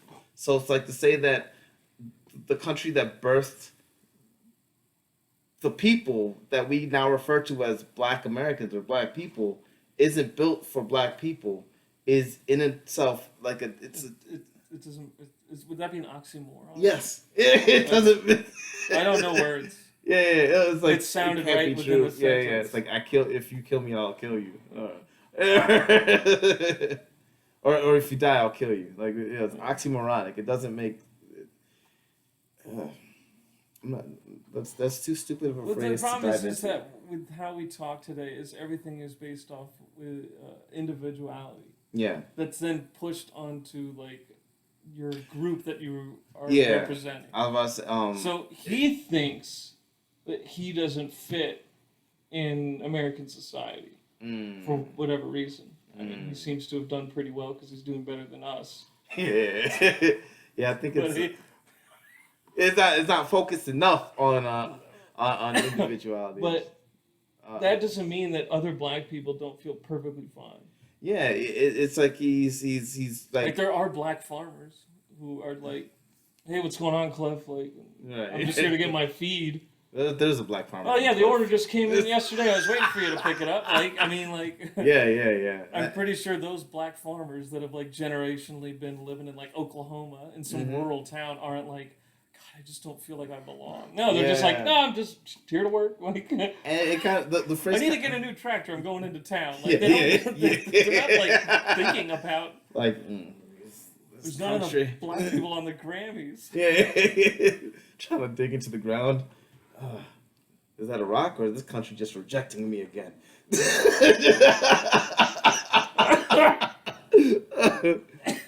Yeah, man, it's just it's kind of you're shitting in the mouths. He's projecting his individual Or like perception of himself in society onto every other single Black person. it's almost like Kaepernick, or it's just like he's struggling. Well, I don't know. I can't speak on him as a person because like I don't know enough about him or heard him enough to even paint that picture. But it's just like Just say it. He's too white.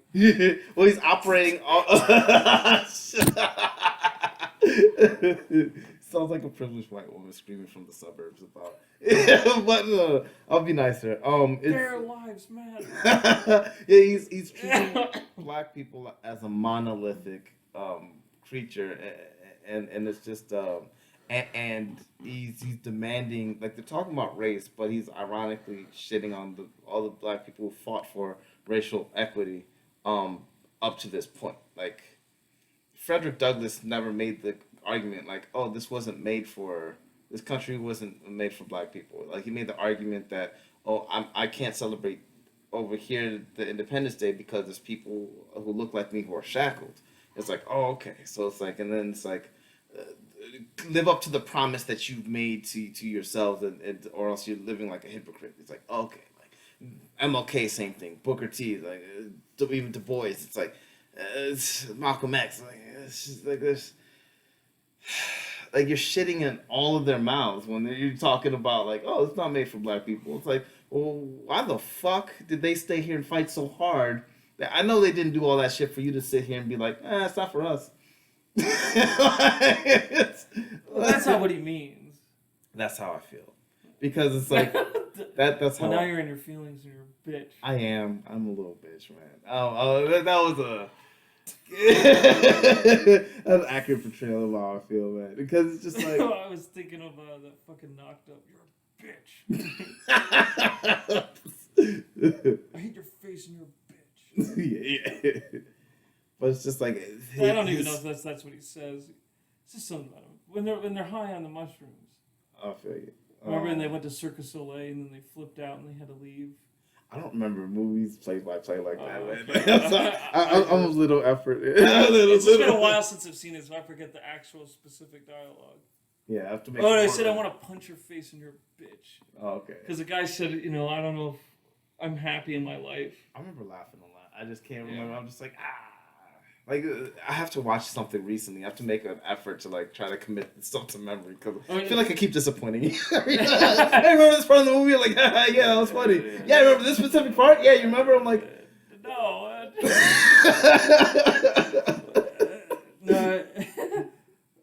No, what he's saying, I think, is, like, that whole... I almost said diatribe. Or diatribe, whatever that word is. And I was like, I don't even know what that means. I don't know that word. I don't know what that It's a word. Yeah. I know. I've heard read it before. But I don't know. And I sound like a fucking idiot. Yeah. Hey, you got oxymoron, man. So. Jesus Christ. You're good. No, he's talking about, like, this society, this country was, like, built for white people. So black people, even though they live in it, it's not for them. So they're having to exist in a world that isn't for them. But then that's making the assumption that it was like the. Well, that's what I was giving the example of, like, a guy who's like dad was a cop and he's a cop. Yeah. And they're like, like we're like here and we wear the badge and we've got the shield and the American flag and we salute the flag and like I'm I care about my community and I serve my community. So they're like I'm American. Yeah. Like, so they don't view themselves as like not being accepted or living in a country that's not for them because they're like, no, it's like I'm here. Like, why wouldn't it be for me? That doesn't make any sense. Right. Whereas he's thinking at it from this like weird progressive level of like, well, this is a white world and I'm just living in it. It's not for me. But it's like that. But like it's fundamentally wrong because of the example that you just said. It's like and people. That's the point. There are like people that like join the Marines lazy. And they're like, you've died fighting for the country and just like for you to just sit on this. That's my point. Is that he's taking an individual perception of how he is in this. His understanding of the black community is one way, but reality is another. And I know he can see that reality, but he's refusing to because he's married to his fucking ideology. Who knows what they can see? I don't know. Because I don't really meet people like that. Most black people that I know are nuanced. Yeah, I don't know many black people that have. Well, I mean, he's scratch that I have. Like, Jersey or New York, like I don't. Yeah, but I don't know shit. How the fuck can you not run into these? Degree. Yeah, it's different than just. He doesn't sound ethnic. Like he sounds. Yeah. He sounds pretty well spoken. Yeah, it's just like it's like. Like just I because just don't you're black, understand. Just because you're black, okay. Just because I'm white. Wonder. Just because I'm white doesn't mean I don't know black culture. Mm-hmm. Just because he's black doesn't mean he knows black culture. Yeah. Like I've worked with black people and Africans from all different ways of life. Yeah, it's just who maybe did something or like had a degree in Africa. Right. And had a career, but then came over here and then they had to start all over again because it didn't transfer over. Right. Working at a car dealership. Meanwhile, he's a full-blown doctor. Like, oh, shit. Yeah. Well, accountant. Oh, my God. And then, like, people that we've worked with who are like, some don't have college degrees, some do. Some come from good families, some don't. Some come from, like, the actual hood. Not like... I'm from the ghetto, but like from the actual hood, like where like you saw dead bodies. Like, yeah. So we've been around all different types of black people. So like, I'm not like an expert on black culture, but I've been around enough. I've been exposed and been around enough black people to know like, oh yeah, like most black people don't really think like that, or like this is something that actually black people fight a lot about because like it's a big issue in that community that might not a lot of people know. But then he comes in and then has his opinion, and I don't know. Maybe he doesn't know any black people that grew up in a particular way. That's. But I'm just impressed that like you could live in a city. Like I understand like when you're in a city. How many bitches live in DuPont who know anything about black people? DC's a fake city. DC's not a real city. It's to black people it is. Like that have been living generationally there. It's a fake city. It's I'm not gonna even. hit you. It's not a. Yeah, you know what? Let me. I was let me born in think DC. about Don't talk shit. that. I'm sorry. 202. Fake city. Tattooed on my shit. Yeah, but like when I compare to like in New York, like you have Wall Street, but you have like the shittiest neighborhoods that you've ever seen. Yeah, in but the that's world. like past 110th or something. Yeah. Or 120th. Yeah, that's true. That's true. I guess you It could. ain't on 43rd, like. But it's not like it's not like it's not like it's segregated. Like they come into these parts and you can Yeah, but you travel don't into know those them. parts. Oh my God! Come on, bro. You know this. Like I mean, like when Think I walk about it, around, like, if when I walked around New York, like I see people in like in Yeah, business but you already attire, know like- them. Yeah, I know. So it's That's like the it's not. point. Yeah, I'm trying to. It's a world. Like It's outside I my world. have It's outside my interacted world. with and hung out with motherfuckers.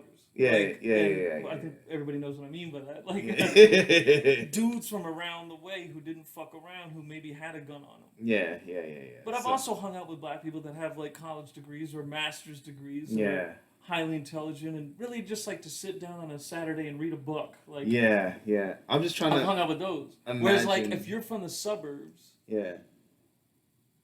and you're like black and you just happen to go to a school that was maybe predominantly white and then you went to college and then you got an internship.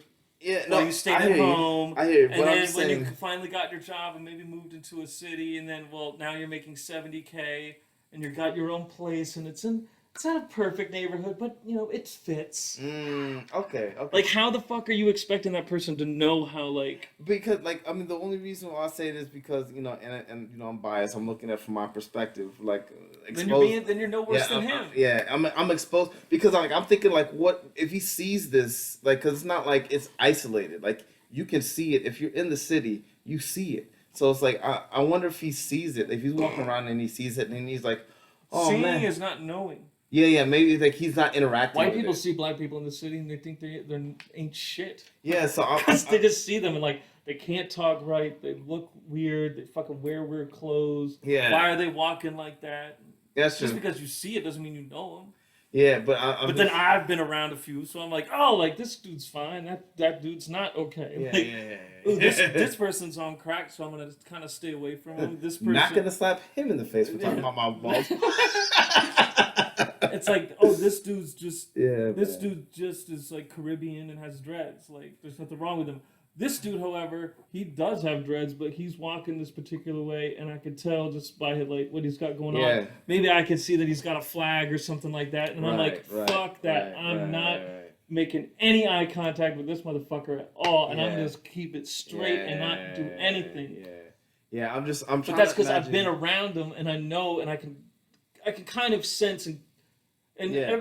I hope people understand what I'm saying. This isn't something No, that like no, I'm I feel actually you, I thinking. feel you. These are like reactionary things that To- like you're subconsciously doing because I've interacted with people Yeah. that are like from an area that aren't bad. There's nothing wrong with them at all. So I know, just subconsciously know, like, oh, this person's in no way, shape, or form a threat, regardless Right. of how they're dressed or look or anything like that. Yeah. Whereas this person, I could tell they're kind of tweaking a little bit. They maybe and like it looks like it might be crack or meth or something like that. So Right. let me cross the street because that dude could rob me. Yeah. No, I feel you. Yeah. It's not because he's black. It's just because he's a crackhead. Yeah. What's gonna happen in the next 5 minets is unpredictable. I'm a small white man. I come on. No, you can't have my booty. Jaywalk. I can't run. This is a long puddle. I can't jump either. Ah! It's like that. But Yeah, so if you I'm trying don't to interact- imagine. I'm trying to imagine because you know what it is. I think also it's because, because like for some reason I would excuse people who are not from that life and don't haven't interacted with that life and like look at it and just like ugh, what's that? But I think part of me also is reacting because of what he's saying. Like he's saying he's pretending to he's professing to stand up for black people, and so it's like so if you want to stand up for black You people, should you know have to all the right. all the different Exactly. elements of the black culture and community. So I'm trying to imagine what kind of person stands for that community but is fucking blind to what's happening right in front of him. So that's what I'm trying to like. Maybe he's moving around in an ideological bubble and he sees it and he's it's because the white man. No, it's because of what they're doing is self-righteous. Yeah, and I think I think that's more disgusting. It's just like the pro-gay thing. Like people who are over the top pro-LGBTQ is they're so against any type of potential discrimination that they don't allow critique of the movement. Yeah. Whereas someone like Buck Angel comes out and is like, yo, enough with the fucking shit. Like, there's like going to be 20 letters and this is too complicated and it's actually hurting our cause because people are just flat out not going to accept us because it's just so unbelievably overwhelming and confusing. It's like the swimmer, the college swimmer. That's a whole different thing. But I'm saying like Buck Angel had talked about, like let's simplify this and make this as easy as possible for people to understand. Yeah. Because if you just overwhelm them and then the moment they're overwhelmed you just call them a bigot and a piece of shit, well then they're just going to tell you to go fuck yourselves. Yeah. They're gonna like actively persecute you now. Yeah, it's just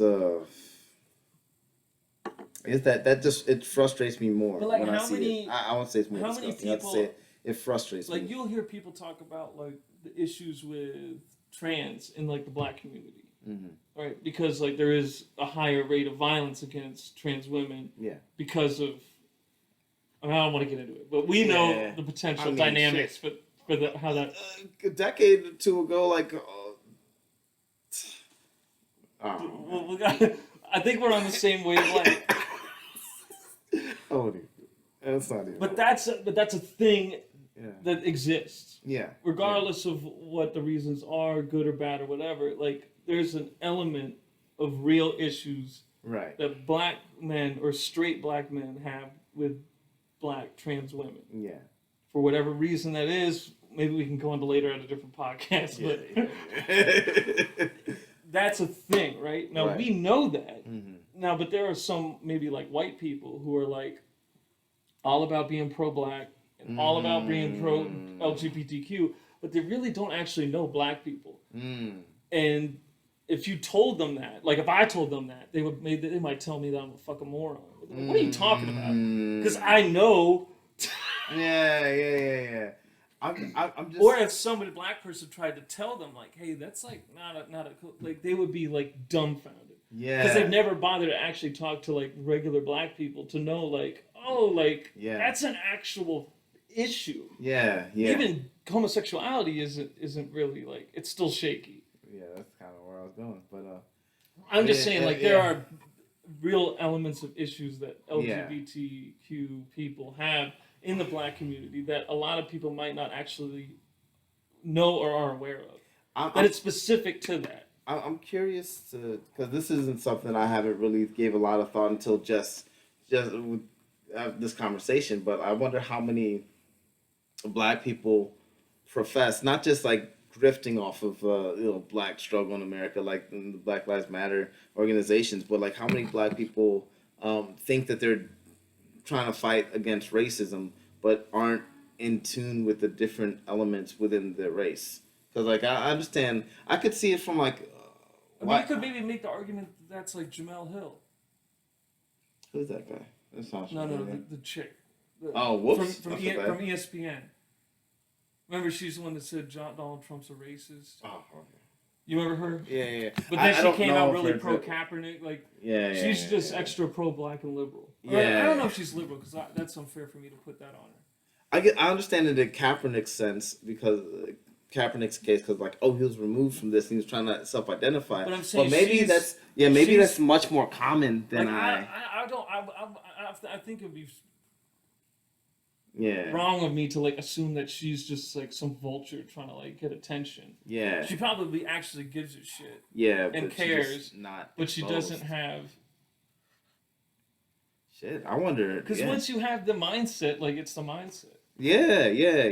It's something has to happen to change the that mindset. Really blew my mind. Like I wonder how many Colin Kaepernicks there are walking around. Like people really care about these issues. We know one. Well, I mean, like he's just like, you have. I think he's unemployed, but well, it's like, He has thoughts, Yeah, and feelings. Yeah, yeah. But He has a strong there's idea, not too but much just, deep to it, and yeah. all you need is to see that tweet, post, article headline, and you're like, I got it.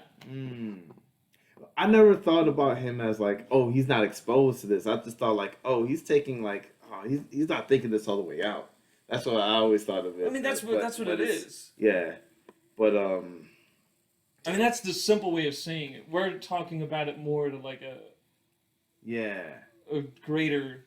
But I think, I mean, that in general, I think people who have that kind of the simplified stance of like, oh, Black America, this and that's every group of people. It's Republicans, it's Democrats, it's white people, it's black people, it's men, it's women. Yeah, I think I just have a particular. Like, there are men who have this mindset where it's like, oh, like you gotta cater to the woman, right? Then you have men who are like, nah, fuck her, like where it's like over the top in the extreme opposite direction. Yeah. And then you have women who don't know really what's going on, but they think that, I'm a woman now and it's 2022 and I should have this, but then like they're not actually showcasing, because I'm not getting into it. This is somebody that we do not know. Future podcast. No, this is somebody we don't know. Okay. So they were posting something on whatever social media that I saw it on. Okay. So it came and like, it was like basically she felt like some dude was wasting her time because like I guess he was just using her or whatever. And then a friend was saying like, oh, like, like kind of like giving her that pep talk where it's like, oh, you're like, you're great. Yeah. I mean, not necessarily like that because it was like some white people type shit, so it wasn't like Queen or nothing like that. But nonetheless, but at the same time, I'm thinking like, yeah, but you also need to be like reevaluating on like, well, like what type of guys are you going for, and then also what are you doing to better yourself? Because if you're staying the same going into every single relationship, getting the same results, you're either one, not a good partner, and that's why everybody keeps revolving the door through you. Or two, you're just not picking good people. Yeah. That's true. So that's like a whole relationship thing. If you're not self-reflecting and looking at what other people are doing, what you're doing, and trying to figure out all the facets, you're just gonna keep doing the same fucking thing. Yeah. Which would then apply to anybody who's like black, thinking about black issues. Well, if you don't take the time to constantly step outside the box and figure out like, well, how am I, like, what's a good counterpoint to what I'm thinking? You're just going to keep thinking that same thing. And I feel you. I hear this. So. And then once you be around other people who then reinforce you. Yeah. Like, especially anybody in any type of celebrity status, like, you're going to get the praise. So now it's like, oh, well, I'm doing good. Yeah. I see that. And that's when people say like, with the I said dear white people, everything's gonna be all white. Oh yeah. Where the chick was like, oh, if you're against this, you're racist. Yeah. She's in such a headspace where like, I'm correct, I'm intelligent, I know what's going on. I think I'm Will Smithing these people. Like I'm just like, cause like the way that I see it is like. Oh, he's just he doesn't know any better. He's an actor. He's in Hollywood. I'm just like, oh, she's a comedian. She doesn't understand this stuff. She just she has these circles, and so it's like, but maybe it's not just these people that I see on the screen. Maybe there's a lot more people walking around that have this belief that aren't like you said, like reinforcing these pocket bubbles of ideology that aren't really exposed to the people that they're professing to care about. That's what it always is. You're de-Disneyfying me, man. I feel like every 3 to 4 weeks. I go through this just like, oh, the real world is like this. Oh, I thought people were better than this. Oh, damn. Yeah. I feel that way, man. I mean, it makes it sound less malicious for how they act. It does. Because that's what I think, and that's the sense that I've always had. I've always had that. Like, it still doesn't keep me from getting pissed off and angry and everything like that. But at the same time, that's why they have the opinions that they have. I've always simplified it to, oh, they're not exposed, they don't understand, they don't know. But it's like the reason for all those things is because they stay locked into this style of thinking. And even if something's happening right in front of them or around them, they're just like, oh, that's because of the white man. It's just like, all right. I mean, maybe, I don't know. You would have to give an example. Yeah, I guess I have to, like, I mean, like, for the whole, like, oh, this country wasn't built for black people. It's like, all right, this country wasn't built for black people. I was like, well, I understand the spirit of what he's saying. It's like, oh, you're not in it. You are But that's utilized like a talking point or like a debating point. Right, so it's like, It's something I'm to say that less then, than... it's something that is to say that then gets caught on the video, and it's like, oh, that's a good point. As opposed to something he like really feels. It's like, oh, he may he's really saying. feel it, but I'm saying that's why that's what that is. If that like if you were to give an example of like what's a viral moment or like a that's all that is. It's just like, I hear you, but like it's a sentence within what someone says that you can take out and be like, oh, this is profound, or you could say like, this is stupid. Yeah. And see, if this is how they really feel, it's like, that's how I like having conversations like without any kind of like dancing around bullshit. Like, tell me how you actually feel, what you actually think. We can have a conversation. It might be hard. Well, it might I hope be tough, that's how they really feel. Cause yeah. Otherwise, it's just kind of like, oh, you're being less than honest. Like this, what's this fucking show for? But but it's just like, I'll assume that everything they're saying is their personal beliefs. Yeah. So assuming that, it's like, okay, well, this guy actually feels this way. But he lives in a place where he's exposed to people from around the world and all different kinds of black people. And for him to think about things in that way means that he has blinders on, like to like the experiences that other black people right next to him that he sees every day are having. And that's crazy to me. But that's all. But you don't see them. You have to know them. Yeah. The problem, you have to literally meet and know well a black Republican. Yeah. It's like, not like a black Republican who wears like a red bow tie, but like a conservative guy who's like, I was raised religious and I care about family values and but my dad was in the military and and it's like very surface level conservative-ship. And then you need to meet another guy who's like doesn't really have any political points but is in the military or is a cop. Or like owns a small business, and he's like, I love this country and all the opportunity. Like you have to physically know them, and mentally know them. You can't just like walk by, walk by a black business owner who like doesn't have political opinions and loves the country that he's in. You have to like know him.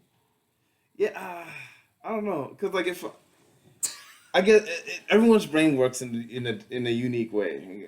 Because like if I cross somebody who like a black business owner and like I've crossed by some shops and like, oh, black guys opening up like his or Latino guys opening up kiosk or some shit. Yeah the his butcher shop, his little the thing like walk underground where everything, all the storage is, and like you see the truck and unloading. I'm looking at that like, oh wow, cool. Like look at this guy like struggling. He probably does this every day. Like he's working over here. I'm not thinking about this guy like, oh, this country wasn't built for him. That's not what that statement's for. Yeah, but it's just now you're individualizing a statement that is meant to.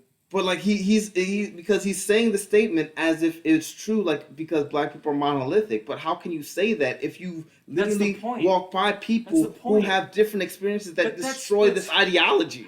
Like you're literally like after the show, he's experiencing something that comes in direct conflict to what he said. So if he really believes this, then he's looking at these experiences like, oh, this isn't real. No, you're individualizing a generic statement.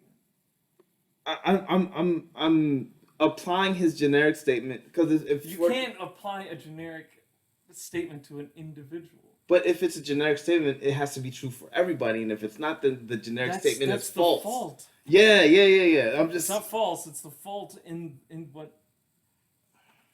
How do you not get this? It's frustrating because it's just like, okay, if you're gonna talk about say things that are true. Like say things like if he said you're getting angry. Yeah, I am because like he needs to like if I thought we broke down this. I tried. I think I'm okay, but but it's like say like this country was wasn't built to like some people were advantaged and other people weren't. Like I can see that, but saying that this country wasn't built for black people, but then it's like you come across a couple individuals who look like wasn't it's built for anybody. It's a country, like it's not. Yeah, well, I think he's talking about the. It was built for like a handful of people that are very rich. Yeah, well, I mean, I think he's talking about. I'm taking it to mean like when he's talking about the idea of America. So it's just like, oh well, look, this country wasn't built. Well, there are people that think that. Yeah, but it's like, but if he thinks this way, but then you experience something, that comes into direct conflict with this ideology, then how can you maintain this ideology while still existing in this world? But if he sees it though, like you see someone who. How do you see it? Like that's what I'm trying to understand. And it's hard for me to get out of my headspace because it's like. You need to be better. You need to be a sociopath. yeah, I gotta get crazy. You need to be like me. I'm that's why I don't like. That's why I don't cry at funerals. I'm just like, oh, this happened. I just saw something. I just get nervous and then I laugh and I say jokes. What's his name? Andrew Schultz was saying like, he was at this guy's funeral and started laughing. He had to leave. I was like, what the fuck? Yeah, I'm like that. Holy shit! but yeah, it's hard. It's hard for me to take that leap. I would love to sit down and talk to somebody. Like I think that's why I had that need. I was like, hey, maybe we should bring so and so on because I was like, I really want to sit down and like, all right, let's flesh this out for a couple hours, and like, because I'm really like I want to understand. Maybe if we get big. Yeah. If we get a following, I'll be down to to do some psychological breakdowns. Yeah, because I'm just like, oh, like, okay, because I sit down with Yeah. I think I know what you're talking about. but yeah, it's always like that. That's essentially what frustrates me when they were sitting around talking about all these things. I was just like, but there's the misalignment of reality and his ideology is just it's too vast to ignore. And I think it's too vast for him to ignore. So I'm curious as to how he's able to do that. Because he doesn't give a shit. And then just stop pretending to, man. Like, but that's what half of this is about. Think about the people that are... I mean, the people that we see being the loudest. Mm-hmm. There's probably some black mom out there who's doing something, who's loud in the community. Mm-hmm. Or a pastor, or a business owner, or a single dad. Like, there's people out there that are doing something. But I'm saying... Who are the loudest people, right? It's somebody that's on Twitter that is then going on CNN or Fox News or another podcast. Yeah. So you don't need you don't need anything. You just need to be able to like say the right things. Yeah. And then once that gets reinforced, you're just on that path. Yeah, and then I can see that. It's just like AOC. I see that happening in social media. I don't think AOC is some piece of shit. Mm-hmm. But is she slowly climbing the economic social ladder? Yeah. Mm-hmm. Is she giving that money away? Is she trying to... Like, she's fucking full of shit. Yeah. But she doesn't even know it. Because she's in her head is like, well, I'm going to keep on getting reinforced. I'm for the people and all this jazz. Yeah, and I'm against this, and I'm going to wear the dress at a gala that it costs $20,000 a plate, and I'm going to wear, eat the rich or whatever the fuck, or tax the rich. Yeah, and like fuck that because it's like. But she's not a cunt. Yeah. But it's like. But she doesn't. Well, like the thing is, so like I'm trying to give her the benefit of the doubt by like actually giving an honest perspective of her. Yeah, like she has a set of ideas that she thinks is right, and then those have been reinforced because she then won an election off of it. Mm-hmm. She then gets a bunch of praise on social media, gets a bunch of following, gets great reactions. Yeah. Media coverage through the roof. Yeah. No, So she obviously is like, well, I'm going to keep going down this path, even though the more that she continues to rise, Yeah. the more she's literally becoming the thing that she talks about how bad it is. Right, and she doesn't even know it, and so like and so it's like I think she needs to be called out for that, and then hopefully like be able to sit down with somebody to be able to realign it, but That's not gonna happen Yeah, because there's teams involved. And yeah. well, what do we need to do for the next point? Like, it's But- not about like, well, how do we get back on a psychological good playing field for yourself? Yeah. Like, that's not it. It's just unfortunate because it's like the guy who just the president of the new union, the Amazon union, like he approached AOC like, oh, we really need your help, your support. He reached out to a few politicians and a few got back to him, but AOC, or at least her office, were like, oh, we're busy with this, that, and the third, but yeah, we're with you, da da da da. And then it's like no one's showing up, no one's doing these things, but he's like, all right, he's still grinding away. Meanwhile, she shows up at the Met Gala. So it's like, oh, you're too busy for people who actual Because lives she has a are schedule. actually affected, but But she has a schedule. yeah, She and has see, things that's that not she what wants I to do. and I don't blame her particularly for it. Like you said, it's not like she's a piece of shit, but it's just it's unfortunate. She's got like a this job. thing's structured she's in got a way all the other that thing that just she's trying to moves her do. away from But at the a same genuine point, she interaction. has Yeah, an ideology. yeah. The same thing could be with Jamel Hill. Yeah, She I doesn't can see like that. Donald Trump. She thinks he's a racist based off of the things that she's heard, seen, or whatever. Yeah. And instead of, because when her reaction was like, I thought I wasn't saying anything crazy. Da, da, da. She doesn't like. Let's say that's an honest take. Yeah. She then didn't take the time to think about, well, this is a presidential candidate who's representing a political party is going to be represented by 50% of the country. Yeah. So to call him a racist, you are essentially now calling anybody who's on that other side a racist. 70 And million then- people that voted for Yeah, her. and then racist, and then in her head, she's not going through being like, okay, well, not every single person that could vote for him could be racist. Yeah. That's an absurd take. Yeah. She might actually think that Yeah. because she's so not in tune with like how Yeah. she could be perceived or viewed because she's just like, this is my life and my experience. Yeah. Because she's kind of got that like I'm a strong black independent woman type Yeah. thing, and that's like the most worst thing you could possibly be in this country. Damn. Well, no, because now I'm thinking like the Kevin Samuels route, right? They're all single, alone, and miserable.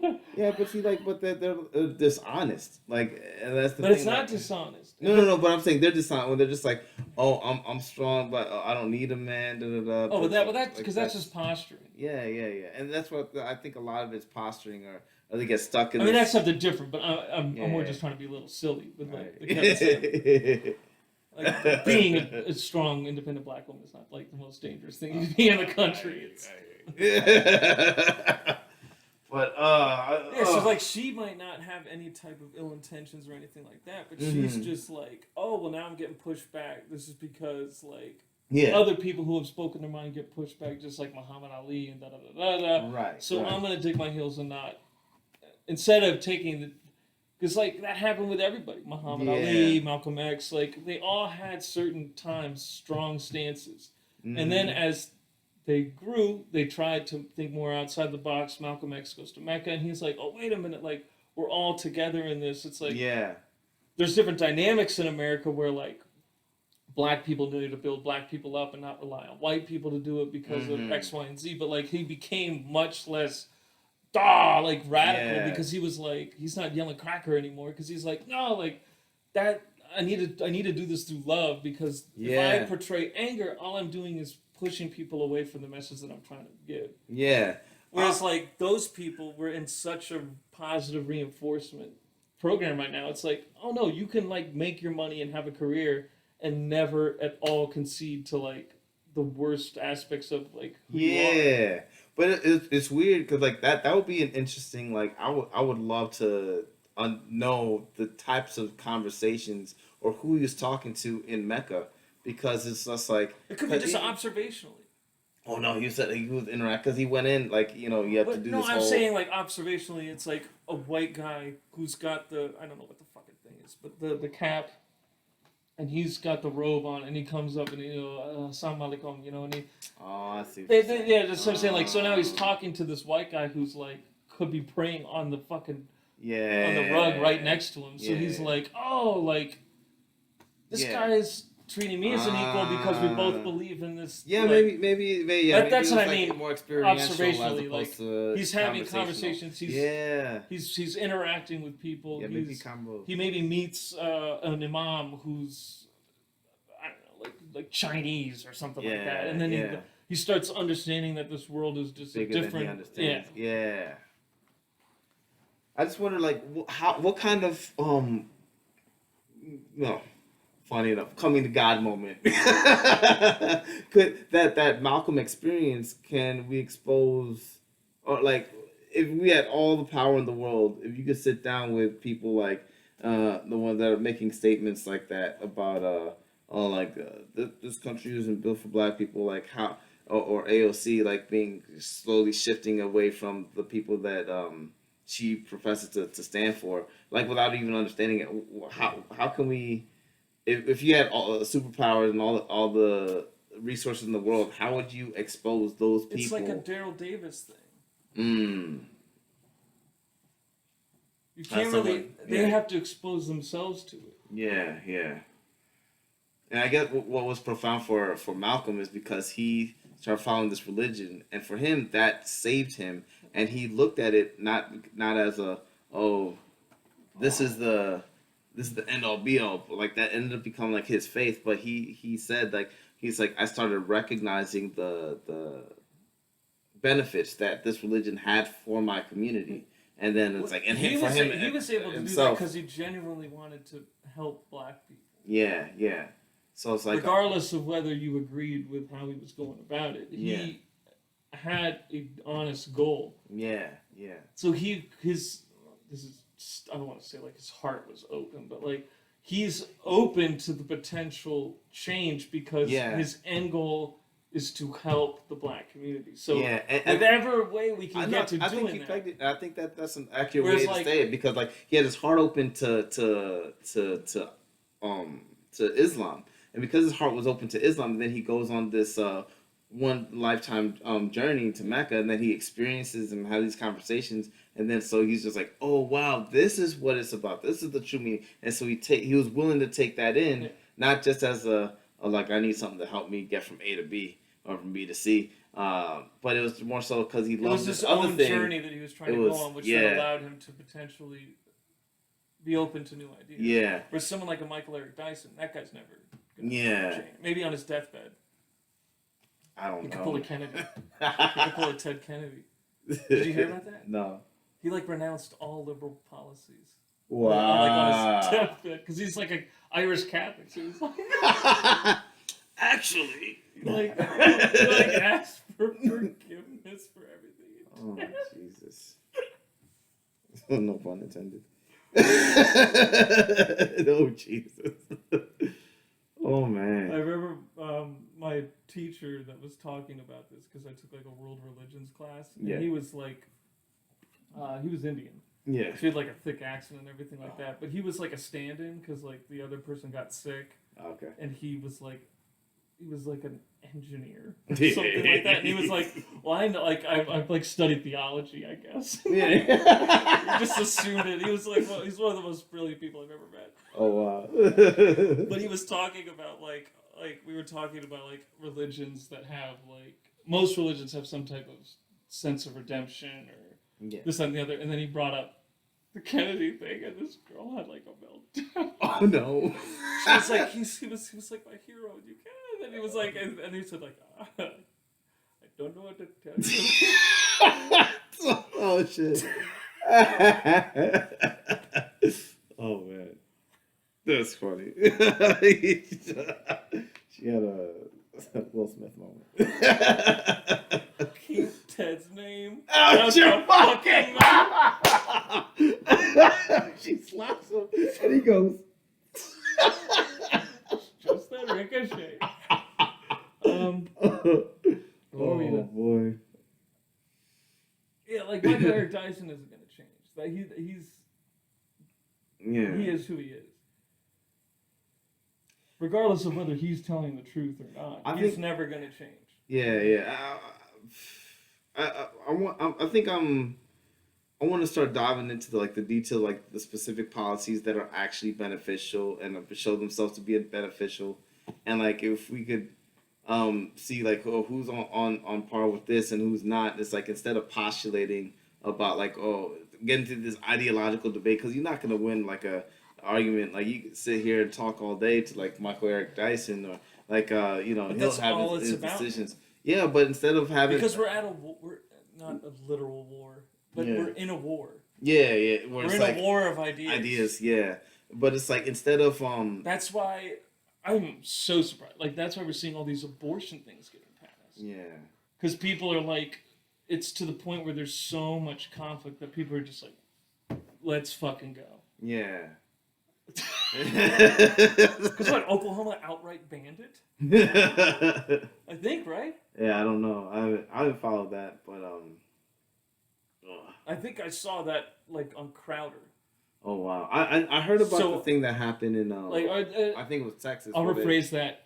I didn't watch Crowder. It was like a headline that Crowder had. Okay.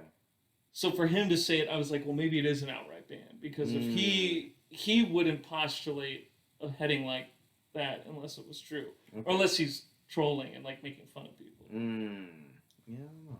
But Texas put some heavy restrictions on it. Yeah. You can only get aborted between like. I think Alabama has like one clinic in the state. Oh shit. Because that was their way around it. They were well, you have to be able to provide abortions, and they're like, cool. And they closed all of them but one. Yeah. I can see that. I think it was Alabama. It was either that or Mississippi, and then I think Oklahoma. It was the South. Those golden states, man. It's like the fucking Lord of the Rings. A new power is rising. It's Saruman. Mordor. This is the dark side of the country. It's fucking orcs crawling out of the ground. Oh shit. Yeah, we're in an ideological war right now. Like I remember. So it's all about winning. It's not about. Like there's this teacher who I'm trying to remember. I think she was in Philadelphia, and she was talking about this. She's talking about a few things, but there. She's like, oh well. At this one point, she was like trying to get everybody on board with this specific thing, and they were asking her a question like, oh, how did you get everybody on board?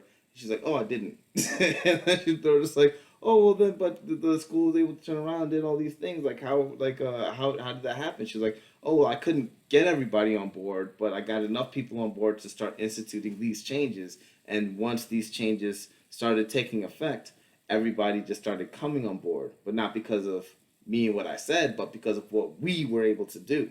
So the accomplishments speak for themselves if that's what people actually care about. So I can give less of a shit about the ideological war, but I do care about the effect that it has on how it's matriculating into actions. So I'll start diving more into the actions and how they flesh themselves out, and then we should start calling people out for like what they're supporting or not supporting in terms of like actual change, and ask them why. That's the most that's the least frustrating thing I think I could think about solving the world's problems, because it's happening, I think, to a large degree, but it's just unfortunate that it's just people care so much about this postulating or these fake symbols that they don't care about actually fixing anything, or they just don't know, like you were saying before. So I don't know. We'll see how that goes. Yeah.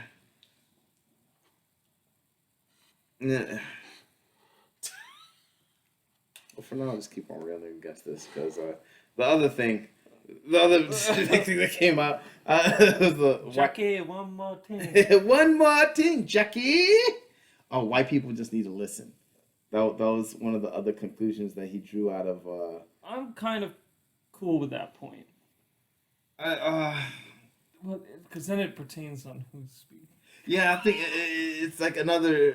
I guess it falls under the same. For me, I think that it triggered me because it was like following along the same kind of ideological landscape where it's like. I feel like the whole fucking thing was just being safe. If that makes sense. Okay. Like to say white people just need to listen. Yeah. It's like a safe line. Okay. It's like, are there white people that need to just listen? Yes. Yeah. There are plenty of white people that need to shut the fuck up and listen. But are there black people that need to be speaking? Yeah. No. It's the right message that needs to come across, That's man. what Because there's a lot of stuff. But that's just a safe thing to say. Not. Like I didn't really give two shits about that. Yeah, because there wasn't much weight behind it. Yeah. My whole thing is how much weight is behind it. Like with your reaction to the what is it? Oh, the black. This country wasn't built for black people. Isn't for black. There's so much weight behind that that's gonna give me and you to have a reaction. Yeah, I see what you're saying. Whereas like white people just need to listen. It's like I think it's at its worst. It's half right. Well, like this my fear is like because some people just don't know. Like they right. don't have a clue. Which is true, but if those people who don't have a clue listen to other people who don't have a clue, then we're just gonna be a lot of clueless motherfuckers. I think that we're right. But at its worst, it's half right. That's what I'm saying. Yeah, but I think it has the potential to be, like, for example, if you don't know anything. But that's what I'm saying. It's just it's a throwaway thing. That's my point. Well, just don't delve too much into it because it's. I think it's a throwaway like.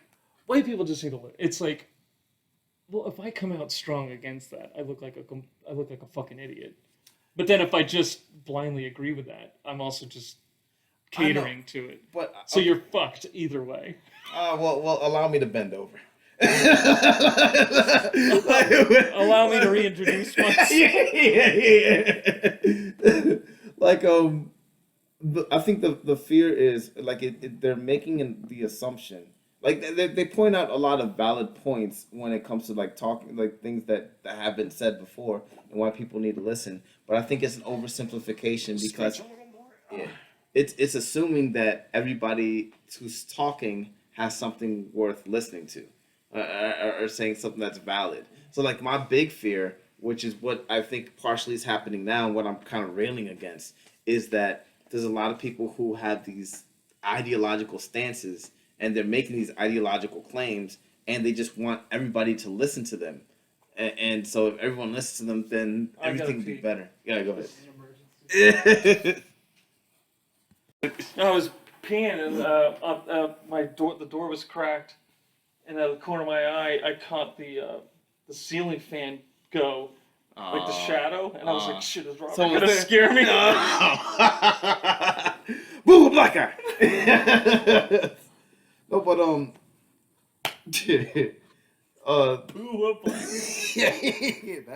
needs to be on the shirt too. But like I think there's the danger of like, oh, they're assuming that everyone who's talking has something worth saying, or everything that they're saying is something worth listening to. It's like, what if everybody listens to everything that they're saying and then they get wrapped up in this ideology? No, that's exactly what's gonna happen. Like, just stop. But I think that's so much worse than that. It's a throwaway comment. I know, but that's so much. Why are you thinking so hard? I'm focusing on people who have a dynamic way of thinking. They don't give two shits. I know, but people who don't want to listen to this or are closed off or skeptical of any type of stuff that floats around any element of like blackness or Black Lives Matter or privilege, they're already closed off. Fuck it, like this is stupid, it's dumb. Everybody that's already on board with it, so it saying that like white people just need to listen, it's like the white people that aren't listening don't give a shit about that comment. I'm saying we need to decouple the ideological links that are locking people into one frame of thinking versus another. But that's what I'm saying. So that statement like means nothing to anybody. Yeah, it's a throwaway statement that is just like a safe thing to say, and you can pin it on a fucking tweet or some shit. Like I know, but it's just like, but that's just postulating. Then what I'm saying is like, if they really care, what do you then think then all those let's fucking say people so were fucking- saying? Yeah, I know. They didn't have anything of real substance to say. Which is why I'm calling them out now, because I'm just like, well, like you're not really. But I'm saying Jon Stewart was doing his best to, I think, keep it together. I don't know. I think he's more biased than he realizes, and I don't think it's kind of like how you're talking about AOC. I don't think he understands how toxic that is. Like he doesn't understand how wrong. I think he's smart enough to know what he's doing. I don't think so, man. I saw. I'll send you a link, like those because outside this panel, he had a few times when he had people on. And there was one time he had like 3 people on the show and they're talking back and forth. One guy was kind of pushing back against this whole Black Lives Matter type of thing. It wasn't specifically Black Lives Matter, but he was taking a more conservative stance on the issue about talking about race.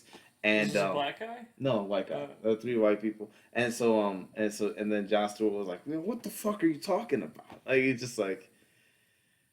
I don't, and then and then he'll turn around, and then when he's talking to Cory Booker will disagree with John, and John will be like, "Oh, well, what do you mean by that?"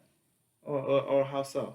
So it's like the kind of reverence that he has for Cory Booker. Maybe it's because he's a senator, or maybe it's because they had this was prearranged in some kind of way. But it's like the kind of reverence that he has for one person talking from one side of talking from the ideological spectrum versus the way they talk to somebody else. Well, maybe that's on the an anecdotal thing. Maybe, but I think in general, this is the sense that I got from Jon Stewart. I always thought that he was more partisan than he's showcasing now. And then when I'm watching the show, or like when I watched the interview with Cory Booker, it's like I don't understand Cory's a Democrat, but I was like, well, they had a real solid conversation, and he was even pointing out the conservative senator, and he was saying, "Hey, Cory, man, you have a lot of things in common when it comes to moving the black community forward as this other conservative senator. How come we couldn't have both of you guys on?" And then I started watching all these other things, and he's taking like strong stances against the conservative ideology. So it's just like it was kind of weird to see that. And I don't know if he's aware of it. I think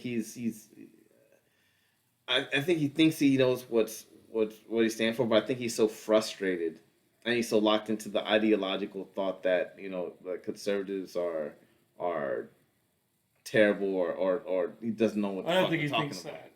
Yeah, not that he thinks that they're terrible, but he just thinks that their ideology I'd have to flawed. listen to the content, and I'd have to listen to what the guy said to what Booker is saying. I'll send you the links, and then and yeah, I'll be curious to know what you think. Because political office is gonna have more of a a little bit more reverence for it than random. You might not say Schmo. like, "What the fuck are you talking about?" to Right. like John McCain. Like, Yeah, but it's like he was like he'll talk about like when he talks about Tucker Carlson, he's like, I don't know what he actually believes, but he's like, but he's fucking poison. He'll say something like that about Tucker Carlson, but when it comes to someone who's saying other things, like, oh, we're talking a little divisive. I don't know. Like he has a bias, and I don't think he understands where the bias is. And I think he's so frustrated, like he's in the midst of that ideological war that he so far removed from what's like he's curious about and wants to know like what can we do to move forward. Because I see you can see it in the dialogue with everybody. But I think he's so locked into the ideological war, or he's been locked in for so long that he's kind of stuck in to look at things in a partisan kind of way. And I think it's worth pulling away from like pretend like this isn't conservative, pretend this isn't liberal, pretend this isn't Democrat, pretend this isn't Republican, and just talk about the ideas in and of themselves and their merits and how effective they are, and then just move forward from there. And I think that if you really want to cause a real change, then that's something that needs to happen. And I think some people are just so locked into the political struggle that they can't see past. Like I think you and me are like middle in the road enough. Like we both have our biases, but I think we're middle of the road enough that we can do that better than most people that I've observed. But I don't. I might be more conservative. Yeah, we both have our bias. But I'm aware of any bias that I have. Yeah, that's what. And then plus, I don't take my moral views and practice. I don't like. I'm a fucking senator. You can speak diplomatically. I don't believe my social or moral views should necessarily be put into like a law practice. Like if I feel like abortion is wrong on a moral level, it doesn't mean that I don't want women to have access to that choice. I follow, yeah. Which then is a more libertarian approach, because it's like, well, who am I to decide what a person can make that's a moral or immoral decision? Because I treat like abortion, although this is incredibly fucked up, like alcohol. Damn. No, I mean like. No, I hear you. In terms of like how it's legal for me to drink alcohol, but if I drink a case of beer a day, it's detrimental to me. I could injure myself. I could get into car accidents if I drive. I'm gonna get into fights with people. I could hurt family members. Yeah, I see what you're saying. You look at it from so it's immoral for me to drink into excess, but it's also legal for me to drink into excess. Right.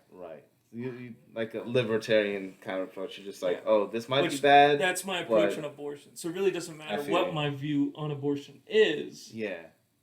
Notice how I'm saying that. I'm not saying whether I'm for it or against it. Right. It doesn't matter, because they should still have the option for it. Yeah, 100%. And that's what I'm saying. Even though you lean conservative, like you. I'm conservative. I mean, then if like, you start getting like you're not in the middle of the road, that like the way that it matriculates into societal effects on everybody is just like, okay, well, this is. But then also, when I don't understand something, I educate myself on it. So like with the trans stuff, like as I've gotten older, I become more educated. Yeah. So regardless, like I would probably be considered very liberal when it comes to like my views on gender stuff, because I've just educated myself and like I know what it's about. So like someone who's conservative, no idea. like your average conservative is going to be like, oh well, they're just a bunch of freaks, you know what I mean? And like my interpretation is going to be like, well, you know, the gender bathroom thing's a little odd, but you do know that it's a thing. Like, like it's a mindset, like it's like a medical condition, like it's acknowledged, like and it's been acknowledged for quite some time. This isn't like it was acknowledged 2 months ago. Right. So then I'm educated on that, so then I'm going to sound more liberal on that. But I would consider myself probably conservative, quietly. Yeah, and I think I lean I lean liberal, because I mean that's just the thought that I came from. Yeah, depends on who you start talking to. Yeah. Well, this is the way. Get angry. I guess it depends on like what we're talking about, but this is why I consider myself liberal, because when it comes to like I really love like Bernie Sanders, like what the stuff that he wanted to institute, but and the stuff that he was about, like in terms of like a democratic socialist type of thing. Like me.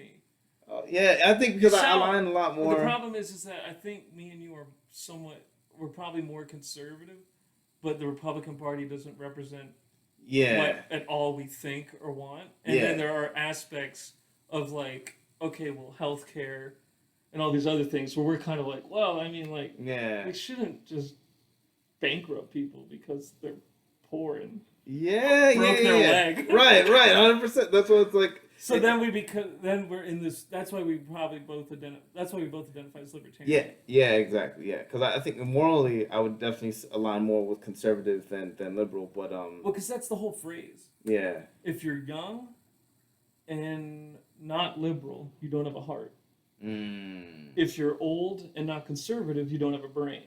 Yeah, I've heard that. Yeah. Because liberalism is like more of a like, oh, we need to be as compassionate you grow older, about other you get people. more. Conservative is like, down. I need to think about like, well, these property taxes are going up. I might lose my house. I have a family. Like, fuck these people. I'm not giving them any extra money. Like, it's like I don't care how much money you think I'm making. I have a lot of costs. Like I'm putting my kids through school. I'm trying Yeah. to save money for a college fund. I also have a retirement. Yeah. Like, I can't live it's like- forever. I don't want to work forever. And then, And- like, you're thinking about all these different things. So And you're I- like, why would you be liberal? That would be insane. And it's like, I think, unfortunately, like, as you get older, you just have more negative interactions with people than you think were at all possible than when you were younger. So, yeah, because it's like, I remember when I was more younger. experiences. Yeah, when I was younger, I was like, oh, like, when I get rich, or when I get a job, I'm going to, like, people who are asking for money, I'll give out money all the time, and, you know, because they're in need, they need help. Yeah. And then when I grow up, it's like, oh, I work with these people who are in need and need help. I'm like, But they're holy shit. losers. Yeah. Well, like, some of them are like, oh, they're like really down on their luck, and like, oh, wow, like he lost his wife, and his wife was part of the income, and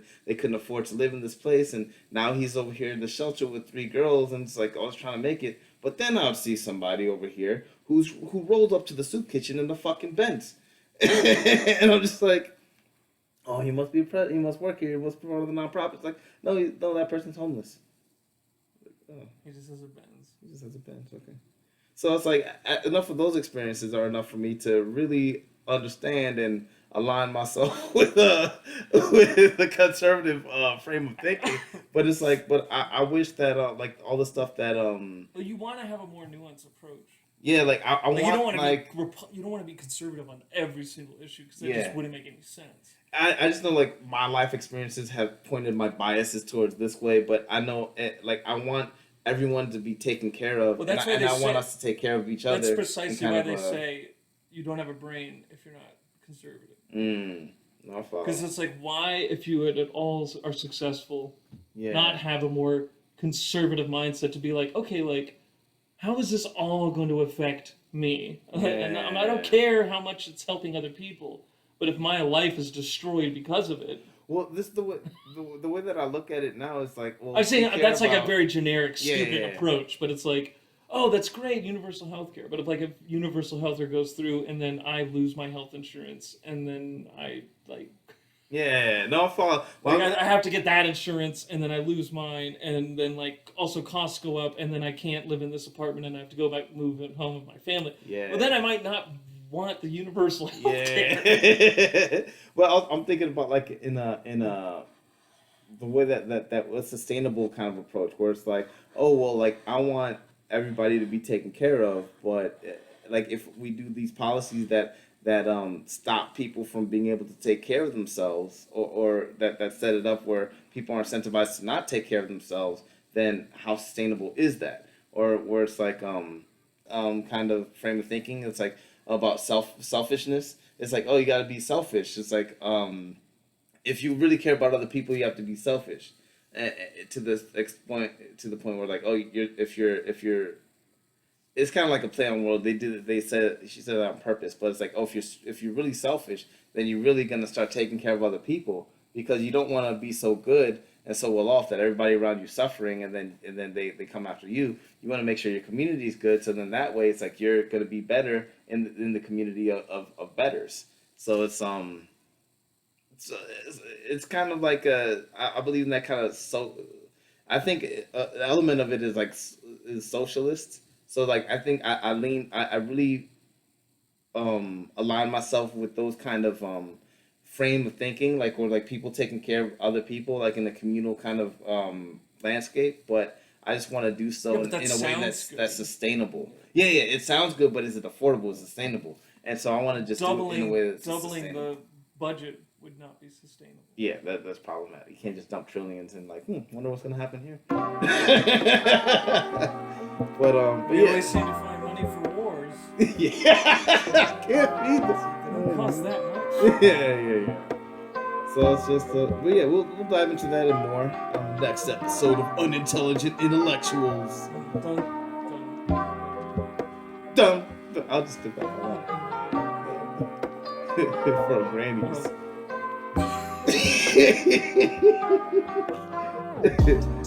At the end, I'm just gonna have this grandma and Essen. Just have a grandma twerking. Yeah, man. There you go. Perfect. That's it.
mic done? Yes, ma'am. See you all tomorrow. Yes, ma'am.